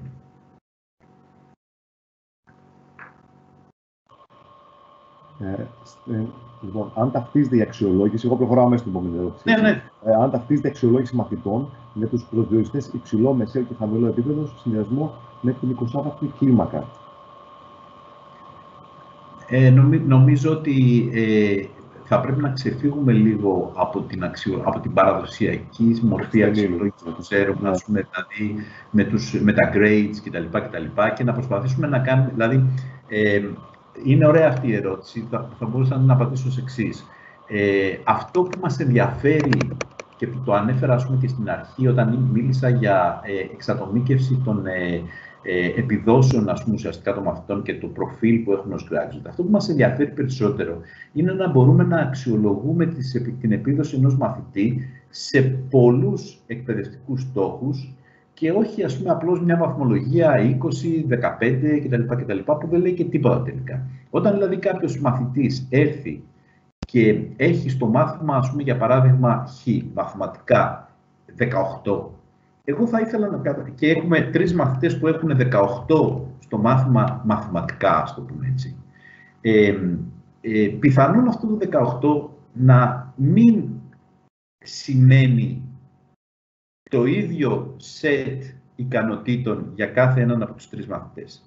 Δηλαδή κάποιος μπορεί να έχει πάρει αυτό το 18, που είναι ένας μέσος όρος τελικά, έχοντας πολύ υψηλή επίδοση σε ικανότητες επίλυσης προβλημάτων ή δημιουργικής επίλυσης προβλημάτων ή γρήγορης επίλυσης προβλημάτων και κάποιος άλλος να το έχει πάρει, ας πούμε, χτίζοντας αυτό το βαθμό από κάποια άλλη ικανότητα. Αυτό που στην πραγματικότητα μας ενδιαφέρει εμάς σαν εκπαιδευτικούς για να μπορούμε να βοηθήσουμε τους μαθητές μας στο να πετυχαίνουν όλο και υψηλότερους στόχους, είναι να μπορούμε όταν τους βαθμολογούμε εντός εισαγωγικών, να αξιολογούμε δηλαδή την επίτευξη των στόχων τους, να μπορούμε ας πούμε, ουσιαστικά να έχουμε μια εικόνα που είναι πολύ καλή, π.χ. στο problem solving, και πού δυσκολεύονται, έτσι ώστε να μπορούμε να τους βοηθήσουμε στα πλαίσια της διαμορφωτικής αξιολόγησης και όχι της τελικής αξιολόγησης να γίνουν καλύτεροι. Γιατί αυτός είναι και ο δικός μας σκοπός. Ο δικός μας σκοπός δεν είναι δεν είμαστε οι τελικοί κριτές που θα πούμε, ας πούμε, μόνο ότι αυτός έχει πάρει 18 ή 17. Είμαστε αυτοί οι οποίοι μέσα από τη διαμορφωτική αξιολόγηση, δηλαδή την αξιολόγηση που γίνεται όλη τη χρονιά, προσπαθούμε να καταλάβουμε πού είναι δυνατός σε ένα μαθητή, πού έχει υψηλή επίδοση, πού έχει χαμηλή επίδοση σε σχέση με ένα σετ πολλών εκπαιδευτικών στόχων και να τον βοηθήσουμε να βελτιώσει τις επιδόσεις του σε όλους αυτούς τους στόχους. Όταν βάλουμε λοιπόν ένα βαθμό, ο βαθμός 18 που είναι ένας μέσος όρος, δεν λέει και πάρα πολλά πράγματα. Καλό θα ήταν να αρχίσουμε να σκεφτόμαστε την αξιολόγηση με έναν διαφορετικό τρόπο από το μέσο όρο μιας βαθμολογίας. Αυτό είναι κάποιο σχόλιο που θα ήθελα να κάνω εγώ πάνω στην συγκεκριμένη παρατήρηση. Ας πούμε. Να δούμε δηλαδή την αξιολόγηση με διαφορετικό τρόπο. Ρωτάει ανώνυμος χρήστης αν υπάρχουν κάποιες πλατφόρμες συγκεκριμένες όπου μπορούμε να συλλέγουμε και να αναλύουμε δεδομένα. Ναι, βεβαίως υπάρχουν. Μάλιστα θα μπορούσα να σας... έχω κάποιες διαφάνειες εδώ που θα μπορούσα έτσι να δείξω πλατφόρμες. Το απέφυγα να το κάνω, αλλά θα το δείξω τώρα γιατί περίμενα ότι θα υπάρχει μια τέτοια ερώτηση. Δείτε εδώ χαρακτηριστικά παραδείγματα από πλατφόρμες που κάνουν teaching analytics. Για παράδειγμα, ας πούμε, το learning design που νομίζω ότι χρησιμοποιείται σε αυτό το μάθημα μας επιτρέπει να κάνουμε visualize τα elements ενός course. Ας πούμε. Το My Lesson Planner είναι μια πλατφόρμα που μας επιτρέπει να κάνουμε visualize, ας πούμε, ουσιαστικά, δηλαδή να κάνουμε ανάλυση και να δούμε τα analytics της διδασκαλίας. Το ίδιο είναι και το Lesson Planner, το ίδιο μας παρέχει, ας πούμε, ουσιαστικά και το Moodle, που είναι ένα εργαλείο open, και κάποια άλλα εργαλεία τα οποία είναι κλειστά. Αντίστοιχα για τα Analytics, θα σας δείξω, αυτό είναι το σύνολο των διαφάνειων που έχω. Υπάρχουν διάφορα εργαλεία που μας επιτρέπουν, όπως εδώ στο Moodle, ας πούμε, για παράδειγμα το Learning Analytics Enhanced Rubric, το Level Up, που χρησιμοποιείται από πολλούς, που μας επιτρέπουν να μαζεύουμε δεδομένα για το engagement, για την εμπλοκή των μαθητών σε εκπαιδευτικές δραστηριότητες, για το performance που έχουν, για την επίδοση που έχουν σε διάφορες δραστηριότητες. Μάλιστα, ένα από αυτά τα εργαλεία το έχει φτιάξει ένας και το χρησιμοποιεί, ας πούμε, το Moodle, το έχει φτιάξει ένας από τους δικούς μας απόφοιτες στο μεταπτυχιακό πρόγραμμα, στα πλαίσια, ας πούμε, της πτυχιακής του εργασίας, και έχει γίνει διεθνώς, ας πούμε, χρησιμοποιείται, ας πούμε, από πάρα πολλούς, ένα εργαλείο, δηλαδή Learning Analytics, με βάση μια συγκεκριμένη ρουμπρίκα. Εδώ υπάρχουν μια σειρά. Αυτό είναι σημαντικό και ωραίο. Δεν αφορά την εκπαιδευτική διαδικασία per se, αλλά είναι σημαντικό που είναι μεταπτυχιακός φοιτητής δικού μας πανεπιστημίου, σε ένα εργαλείο όπως αυτό που περιγράψατε, που αξιοποιείται διεθνώς. Είναι πραγματικά εξαιρετικό γιατί είναι εκπαιδευτικός,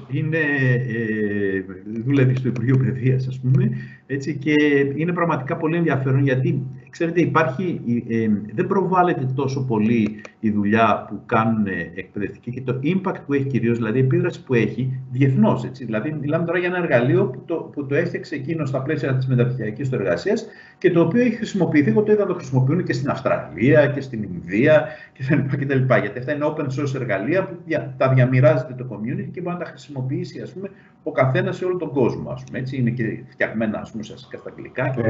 Διακόπτω, γιατί έχω μια ερώτηση ότι αν οι πλατφόρμες αξιολόγησης που δείχνετε, σε ποιες ικανότητες βαθμολογούν τους μαθητές. Ναι, αυτές δεν είναι πλατφόρμες αξιολόγησης, είναι πλατφόρμες που συλλέγουν δεδομένα με βάση τις δραστηριότητες που κάνουν οι μαθητές. Για παράδειγμα, ας πούμε, το πώς συμμετέχουν σε μια εκπαιδευτική διαδικασία, για τις επιδόσεις που έχουν, ας πούμε, σε κάποια άσκηση κτλ. Και βγάζουν μια σειρά από γραφικά, ας πούμε, που μας δείχνουν το προφίλ, ας πούμε, ενός μαθητή, ας πούμε, σε σχέση π.χ. ας πούμε, με συγκεκριμένες επιδόσεις κτλ. Συνδυάζοντας, ας πούμε, διάφορες τιμές. Είναι εργαλεία που υπάρχουν μέσα στο Moodle, άρα δεν είναι ξεχωριστές πλατφόρμες που κάνουν αξιολόγηση. Είναι συγκεκριμένα εργαλεία που ενεργοποιούνται μέσα από το Moodle. Στο MOOC που σας ανέφερα υπάρχουν και παραδείγματα, ας πούμε, αυτών των εργαλείων που μπορεί να τα δει κανείς, ας πούμε, στα πλαίσια σεναρίων με βιντεάκια κτλ. Λοιπόν, η στόχη, λέει η Παναγιώτα, δεν είναι η ίδια κάθε μαθήτρια έτσι κι αλλιώς. Ρητορικό δεν θα να απαντήσει. Αυτό δεν είναι. Η εκπαιδευτική στόχη είναι ορισμένη από το αναλυτικό πρόγραμμα. Αυτό που ίσως διαφέρει, ας πούμε, σε επίπεδο, ας πούμε, του κάθε μαθητή είναι ο βαθμός στον οποίο έχει τα κίνητρα που έχει ο κάθε μαθητής να επιτύχει αυτούς τους στόχους στο highest level ή στο ελάχιστο level, ας πούμε. Αυτό διαφέρει, γιατί στο σχολικό σύστημα η εκπαιδευτική στόχη, ας πούμε, είναι αυτή που έχει ορίσει το αναλυτικό πρόγραμμα, ας πούμε, και δεν διαφέρουν, δεν εξατομικεύουμε τους εκπαιδευτικούς στόχους. Αυτό που εξατομικεύεται και τίθεται και δίνεται, ας πούμε, δυνατότητα σε ένα μαθητή να επιλέξει αν θέλει να πάρει 10, ας πούμε, έτσι, 20 μάλλον, ή 10, ας πούμε, για να περάσει απλώς το μάθημα, είναι, ας πούμε, ουσιαστικά το επίπεδο που θέλει να τους κατακτήσει. Και εδώ έρχεται η δική μας πάλι προσπάθεια, ας πούμε, σαν εκπαιδευτικό σύστημα ή σαν εκπαιδευτική, να προσπαθήσουμε να δημιουργήσουμε ισχυρά κίνητρα στους μαθητές, να έχουν όλοι τις φιλοδοξίες και αν θέλετε, και το κίνητρο να επιτύχουν αυτούς τους στόχους σε υψηλό βαθμό, δηλαδή να τους δώσουμε ουσιαστικά όχι μόνο τα κίνητρα, αλλά και την κατανόηση, γιατί περισσότεροι, ας πούμε, ουσιαστικά αποστασιοποιούνται, ας πούμε, από την επίτευξη υψηλών στόχων, όχι γιατί δεν έχουν τις ικανότητες ή τις δυνατότητες, αλλά γιατί δεν έχουν πιστεί ότι έχουν να κερδίσουν κάτι σημαντικό από αυτό, ας πούμε. Εμείς, λοιπόν, ας πούμε, οφείλουμε να τους δημιουργήσουμε τέτοια ισχυρά κίνητρα. Ωραία. Μια εξειδικευμένη ερώτηση: αν το Learn to Analyze MOOC είναι δωρεάν, το γράψετε αγγλικά? Ναι, δωρεάν. Προφανώς, όλα τα MOOCs είναι δωρεάν και μάλιστα το συγκεκριμένο, ας πούμε, είναι δωρεάν και παρέχει ένα certificate, δηλαδή μια πιστοποίηση ουσιαστικά σαν expert στην αναλυτική των εκπαιδευτικών δεδομένων. Στο edX, τέτοιες πιστοποιήσεις συνήθως έχουν ένα πολύ μικρό κόστος, $90 ή κάτι τέτοιο. Σε αυτό το πρόγραμμα που λέω είναι προφανώς δωρεάν, άλλωστε δεν θα έδειχνα κάτι εδώ που έχει fees. Ωραία, ωραία. Λοιπόν, ερώτηση, συγγνώμη. Στην e-τάξη, έως και πέρυσι υπήρχε δυνατότητα να μπεις και να λάβεις υπόψη στη διδασκαλία τα στατιστικά. Λέει ότι είναι εξαιρετικό εργαλείο στην αναλυτική αποτύπωση των αποτελεσμάτων ως διδάσκουσα, λέει η χαριτωμένη. Από το Μάιο έχουν απενεργοποιηθεί, αν ξέρετε κάτι σχετικά, γιατί έχουν απενεργοποιηθεί. Αυτό δεν το γνωρίζω, γιατί είναι τεχνικό θέμα της πλατφόρμας. Ωραία. Πώς αντιμετωπίζουμε την άρνηση και τις εκφυγές των μαθητών, πώς αντιμετωπίζουμε τη δυσκολία ότι τα ψηφιακά εργαλεία δεν είναι υποχρεωτικά, τουλάχιστον προ-COVID. Αν και έκανε διακοπές, νομίζω ότι εντάξει, την άρνηση των μαθητών, να το χρησιμοποιήσουμε. Πώς μπορούμε να αντιμετωπίσουμε, πώς μπορούμε να διαχειριστούμε. Ναι, πάντα υπάρχει μια άρνηση, ας πούμε, ουσιαστικά στο να χρησιμοποιηθούν, ας πούμε, δηλαδή υπάρχει πάντα ένα μικρό ποσοστό, ας πούμε, μαθητών, πολλές φορές, ας πούμε, επηρεασμένοι και από τους γονείς τους, ας πούμε, που προσπαθούν, ας πούμε, ουσιαστικά να μην χρησιμοποιήσουν τα εργαλεία, να μπλοκάρουν, ας πούμε, αν θέλετε, και καμιά φορά έχει να κάνει και με το να μπλοκάρουν, ας πούμε, και αλλαγές. Ο μόνος τρόπος για να πείσεις τελικά, ας πούμε, και τους μαθητές, αλλά και τους γονείς, γιατί θα σας πω ένα παράδειγμα πάνω σε αυτό, είναι ακριβώς να δείξεις, ας πούμε, τι μπορεί να επιτύχεις από τη χρήση, ας πούμε, αυτών των εργαλείων.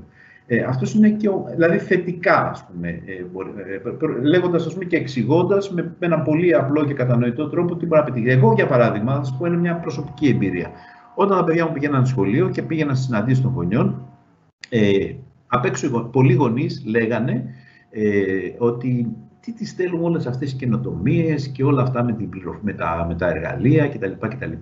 Εμείς που πηγαίναμε στο παραδοσιακό σχολείο, ας πούμε, ξέρω εγώ, τη δεκαετία του 70 ή τη δεκαετία του 60, μάθαμε γράμματα, γίναμε επιστήμονες, γιατροί, δικηγόροι, μηχανικοί και είμαστε, ας πούμε, ξέρω εγώ, ενώ τώρα με τα παιδιά γιατί τα χρειάζονται όλα αυτά, ας πούμε. Γιατί δεν μαθαίνουν δηλαδή με τον παραδοσιακό τρόπο. Και το παράδειγμα που τους έδινα πάντα είναι ότι θα θέλατε, αν ομιγέννητο, ας πούμε, το παιδί σας αρρωστήσει, να πάει σε ένα νοσοκομείο της δεκαετίας του 60 με τις υποδομές, τις μεθόδους, τα φάρμακα, τις τεχνικές, τα εργαλεία της δεκαετίας του 60, ή θέλετε να πάει σε ένα σύγχρονο, ας πούμε, περιβάλλον, το οποίο, ας πούμε, ουσιαστικά το κινητροδοτεί στο να εμπλακεί, ας πούμε, σε πιο, και να προετοιμαστεί, ας πούμε, ουσιαστικά για έναν κόσμο, ας πούμε, που αλλάζει. Και βέβαια κανένας δεν θέλει το παιδί του, ας πούμε, να πάει σε ένα τέτοιο νοσοκομείο, σε ένα νοσοκομείο του 60. Καλό θα είναι λοιπόν να προβληματίζεται γιατί θέλει να πάει σε σχολείο της δεκαετίας του 60, ας πούμε. Και γιατί δεν καταλαβαίνει την ανάγκη, και μάλιστα σήμερα στο μάθημα που έκανα στο Πανεπιστήμιο, πάντα το χρησιμοποιώ αυτό, δείχνω τις φωτογραφίες, ας πούμε, από τις αίθουσες διδασκαλίας και από τα σχολεία της Φινλανδίας, ας πούμε, για παράδειγμα, που είναι ένα πρότυπο, ας πούμε, σύστημα που όλοι το υποστηρίζουν, ας πούμε, έτσι. Προφανώς, άμα δείτε, ας πούμε, και την αρχιτεκτονική των χώρων, τους εξοπλισμούς κτλ. Όλα αυτά, η αξιοποίηση, ας πούμε, τεχνολογιών, όλα αυτά, ας πούμε, ουσιαστικά δημιουργούν και ένα καινούργιο και πιο ενδιαφέρον, ας πούμε, χώρο στους μαθητές, κάνει το σχολείο πιο ελκυστικό από αυτό το σχολείο, ας πούμε, που είχαμε συνηθίσει εμείς στη δεκαετία του 70, ας πούμε, που είχα εγώ σχολείο. Λοιπόν, τώρα συμπληρώνουμε στο βίντεο, συμπληρώνουμε 2 ώρες. Εγώ απορώ με τις αντοχές σας. Ο Σαμψόν έχει αποδειχθεί εδώ. Εκείνος δεν θα έλεγα γιατί είναι σταθερός, αλλά ακούραστος σίγουρα. Να πάρουμε μερικές ερωτήσεις ακόμα. Αν υπάρχουν εκπαιδευτικά συστήματα ανά τον κόσμο που έχουν εντάξει τα analytics στη διαδικασία της μάθησης. Ναι, βεβαίως, ασφαλώς. Θα πρέπει και στην Αμερική και στην Αυστραλία, για να δώσω 2 χαρακτηριστικά παραδείγματα που ξέρω, όχι μόνο έχουν εντάξει, αλλά αποτελεί και προϋπόθεση για να μπορεί να προσληφθεί κάποιος εκπαιδευτικός, δηλαδή είναι από τα στοιχεία, ας πούμε, ουσιαστικά, ας πούμε, της παιδαγωγικής και διδακτικής επάρκειας που λέμε εμείς εδώ στην Ελλάδα. Έτσι. Είναι ένα όλο αυτό το set που σας έδειξα εκπαιδευτικών δεδομένων, δηλαδή πρέπει να μπορεί να αποδείξει ότι μπορεί να χρησιμοποιήσεις, ας πούμε, ουσιαστικά τέτοια εργαλεία για να μπορέσεις να αναλύσεις δεδομένα τα οποία συλλέγονται από πλατφόρμες όπως είναι για παράδειγμα το Moodle ή άλλες τέτοιες πλατφόρμες και να τα χρησιμοποιήσεις στον επανασχεδιασμό, στο σχεδιασμό, ας πούμε, του μαθήματός σου. Θεωρείται δηλαδή βασική ικανότητα που πρέπει να έχει ένας εκπαιδευτικός για να πάει, ας πούμε, να διδάξει μέσα στην Αυστραλία. Δεν είναι μάθημα, ας πούμε. Κανονικά είναι στο πρόγραμμα σπουδών, ας πούμε, και ως εκ τούτου, ας πούμε, προφανώς χρησιμοποιείται. Ο λόγος, δεν συζητάμε για το πανεπιστήμιο. Στο πανεπιστήμιο, ας πούμε, σε όλα αυτά τα πανεπιστήμια υπάρχουν ειδικές ομάδες. Εμείς είχαμε μια μεγάλη ομάδα στο Curtin, ας πούμε, στην Αυστραλία, η οποία έκανε αυτό το πράγμα. Δηλαδή, υποστήριζε τον κάθε έναν καθηγητή στο πανεπιστήμιο στο να συλλέγει, ας πούμε, και να μπορεί να αξιοποιήσει, ας πούμε, ουσιαστικά τα δεδομένα που συλλέγονται, προκειμένου να επανασχεδιάζει το μάθημά του, πάντα με στόχο τις καλύτερες επιδόσεις των μαθητών του, ας πούμε. Γιατί αυτός είναι ο στόχος, ας πούμε, του πανεπιστημίου. Μπαίνει ο μαθητής, θα βάλει 4 χρόνια, θέλουμε να πάρει το maximum, ας πούμε, δηλαδή να γίνει όσο να είναι ο καλύτερος, ας πούμε. Ωραία. Δεν θέλουμε να αποτύχει. Για τα κινητά είναι μια ερώτηση, αν είναι τη χρήση των ψηφιακών εργαλείων από κινητό. Όχι, μάλλον δεν ερώτηση, λέει ότι έχουν λιγότερες δυνατότητες τα κινητά από ό,τι σε υπολογιστή, και καθότι δεν έχουν όλοι οι μαθητές δικό τους υπολογιστή, αλλά χρησιμοποιούν το κινητό. Αν υπάρχει κάποιος πρόβλεψη, πώς μπορεί να λυθεί αυτό το ζήτημα. Εντάξει, αυτή η ερώτηση βέβαια δεν έχει να κάνει με τα αναλυτικά. Εγώ είμαι χαρούμενος να απαντήσω οποιαδήποτε ερώτηση. Κοιτάξτε, αυτή τη στιγμή το κινητό μου τηλέφωνο, τα περισσότερα smartphones, αν και είναι λίγο ακριβά βέβαια τα smartphones, έχουν σχεδόν ισότιμες δυνατότητες, με εξαίρεση, ας πούμε, ίσως το size της οθόνης, ας πούμε, δηλαδή το μέγεθος της οθόνης, έχουν σχεδόν, ας πούμε, τις ίδιες δυνατότητες με τους υπολογιστές, ας πούμε, που έχουμε από πλευράς, ας πούμε, επεξεργασίας κτλ. Οι περισσότερες από τις πλατφόρμες τις οποίες αναφέρουμε αυτή τη στιγμή είναι προσβάσιμες και από τις κινητές συσκευές, δηλαδή π.χ. το Moodle, ας πούμε, είναι το ίδιο, σου παρέχει περίπου το ίδιο experience. Ο μόνος περιορισμός είναι η διάσταση, ας πούμε, της οθόνης, ας πούμε. Κατά τα λοιπά, δεν νομίζω ότι το κινητό, φυσικά κανείς είναι περιορισμός η οθόνη, αλλά με τη γραφίδα, ας πούμε, που έχει και τα λοιπά, μια χαρά μπορεί να κάνεις αρκετές δραστηριότητες. Εγώ πάρα πολλές φορές κάνω το μάθημά μου, ας πούμε, μέσα από το κινητό, και πολλοί από τους φοιτητές μου, ας πούμε, μπαίνουν στην πραγματικότητα, ας πούμε, και παρακολουθούν τη διάλεξη μέσα από το κινητό τους, ας πούμε. Για αυτή τη δραστηριότητα νομίζω ότι δεν έχει καμία δυσκολία. Οι δε ταμπλέτες, ας πούμε, οι οποίες είναι κάτι ανάμεσα σε υπολογιστή και... εγώ έβλεπα, ας πούμε, για παράδειγμα, χτες την κόρη μου είδα το Λονδίνο, ας πούμε, αυτή τη βδομάδα. Της λέω, έφερες τον υπολογιστή? Μου λέει, όχι, δεν έχω φέρει τον υπολογιστή. Έχει φέρει μόνο την ταμπλέτα της μαζί, ας πούμε. Δεν χρησιμοποιεί ούτε κινητό ούτε υπολογιστή. Χρησιμοποιεί, ας πούμε, ουσιαστικά μια ταμπλέτα 10 ίντσες και κάνει τα πάντα εκεί. Ωραία. Είμαστε λοιπόν πλέον πολύ κοντά στο να κλείσουμε. Να σας ρωτήσω, να σας μεταφέρω μάλλον ερώτηση, οι μεγάλες διακυμάνσεις στο βαθμό ανταπόκρισης σε συγκεκριμένο στόχο, πώς ερμηνεύονται και τι είδους παρεμβάσεις απαιτούν. Συγγνώμη, δεν άκουσα καλά την ερώτηση. Οι μεγάλες, μόλις το έκανα publish, να το δω εδώ, οι μεγάλες διακυμάνσεις στο βαθμό ανταπόκρισης σε συγκεκριμένο στόχο, πώς ερμηνεύονται και τι είδους παρεμβάσεις απαιτούν. Διακυμάνσεις στην ανταπόκριση σε σχέση με τι, γιατί δεν είναι... Αποτελαμβάνομαι την ανταπόκριση στα ψηφιακά εργαλεία. Δεν ξέρω αν αναφέρω τους εκπαιδευτικούς. Υποθέτω να αναφέρω τους μαθητές. Ναι. Κοιτάξτε, εντάξει, δεν νομίζω...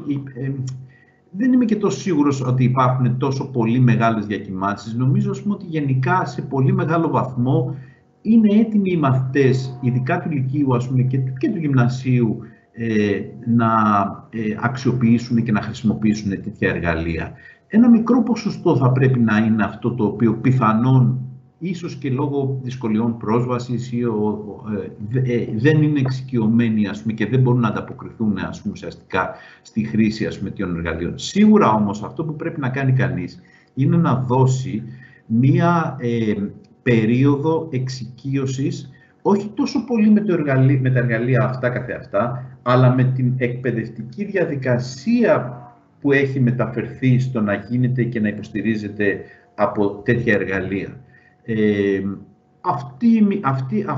Αυτό μπορεί να επιτευχθεί στα πλαίσια, ας πούμε, του εκπαιδευτικού χρόνου, μειώνοντας, και νομίζω ότι έγινε αυτό πέρυσι και σωστά έγινε, μειώνοντας, αν θέλετε, τον όγκο, ας πούμε, της ύλης που υπάρχει, ας πούμε, στο λύκειο και στο γυμνάσιο, ας πούμε, ξέρω εγώ. Δηλαδή, κάνοντας λιγότερο content και subject domain, ας πούμε, ύλη, και βάζοντας και περισσότερο χρόνο ουσιαστικά στο να εξοικειωθούν οι μαθητές με τη νέα εκπαιδευτική διαδικασία.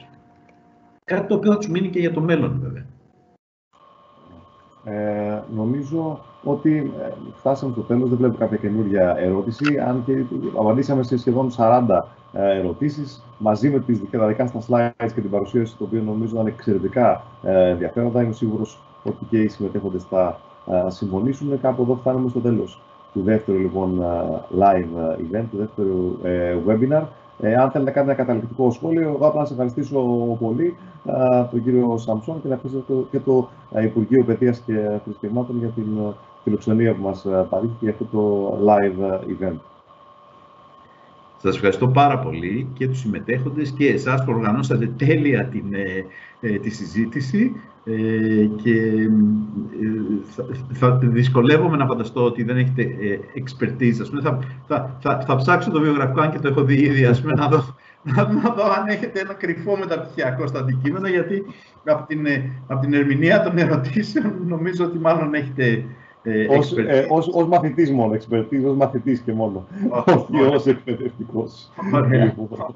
Αλλά με μεγάλη εμπιστοσύνη πάντα στους εκπαιδευτικούς, που εγώ αντιλαμβάνομαι και από τις ερωτήσεις τους σήμερα, πέρα από την δική τοποθέτηση και από τη συμμετοχή τους, ότι έχουν τρομερό νεράκι για την δουλειά τους. Εγώ κρατάω αυτό τον εαυτό μου σαν συμπέρασμα. Εκείνοι κρατούν τα δικά τους τα τεχνικά που θέλουν, εγώ κρατάω αυτό το τρομερό νεράκι, το ψάχνουν και ασχολούνται. Και τους ενδιαφέρει πολύ να κάνουν αυτό που, μιας και είδα και στα αγγλικά, ας πούμε, η παρουσίασή σας, να κάνουν αυτό που λένε το extra mile, να πάνε λίγο παραπέρα. Εγώ θα ήθελα να πω το εξής τελειώνοντας. Επειδή έχω την εμπειρία, ας πούμε, από εκπαιδευτικούς και στην Αμερική και στην Αυστραλία, ειδικά στην Αυστραλία, θα πρέπει να πω, ας πούμε, ότι οι Έλληνες εκπαιδευτικοί είναι εξαιρετικά καταρτισμένοι, όχι μόνο στη χρήση ψηφιακών εργαλείων, αλλά και σε καινούριες εκπαιδευτικές καινοτομίες κτλ. Είναι πάρα πολύ προωθημένοι σε σχέση με την αξιοποίηση όλων αυτών των πραγμάτων. Γι' αυτό και άλλωστε, ας πούμε, συμμετέχουν, ας πούμε, στα διεθνή communities, ας πούμε, φτιάχνουν εργαλεία, παρέχουν στα δίκτυα στην Ευρώπη, ας πούμε, ουσιαστικά έχουν απίστευτες πρωτοβουλίες για όλα τα αντικείμενα. Είναι πραγματικά ένας πλούτος για το ελληνικό εκπαιδευτικό σύστημα, ας πούμε, που ίσως, ας πούμε, τώρα με όλες αυτές τις δραστηριότητες, ας πούμε, αρχίζει και αναδεικνύεται, ας πούμε, πολύ περισσότερο από ό,τι στο παρελθόν. Αυτά. Ωραία. Λοιπόν, ευχαριστούμε και πάλι και τον κύριο Σαμψόν, ευχαριστούμε και την Υπουργό Παιδείας, την κυρία Κεραμέως, και κυρίως ευχαριστούμε όλους εσάς που ήσταν και συμμετείχατε σήμερα και με τις ερωτήσεις σας κάνετε πιο ενδιαφέρουσα και πιο ζωηρή αυτή τη συζήτηση, αυτό το webinar. Λοιπόν, κάπου εδώ κλείνουμε. Καλό απόγευμα σε όλους. Ευχαριστώ πολύ.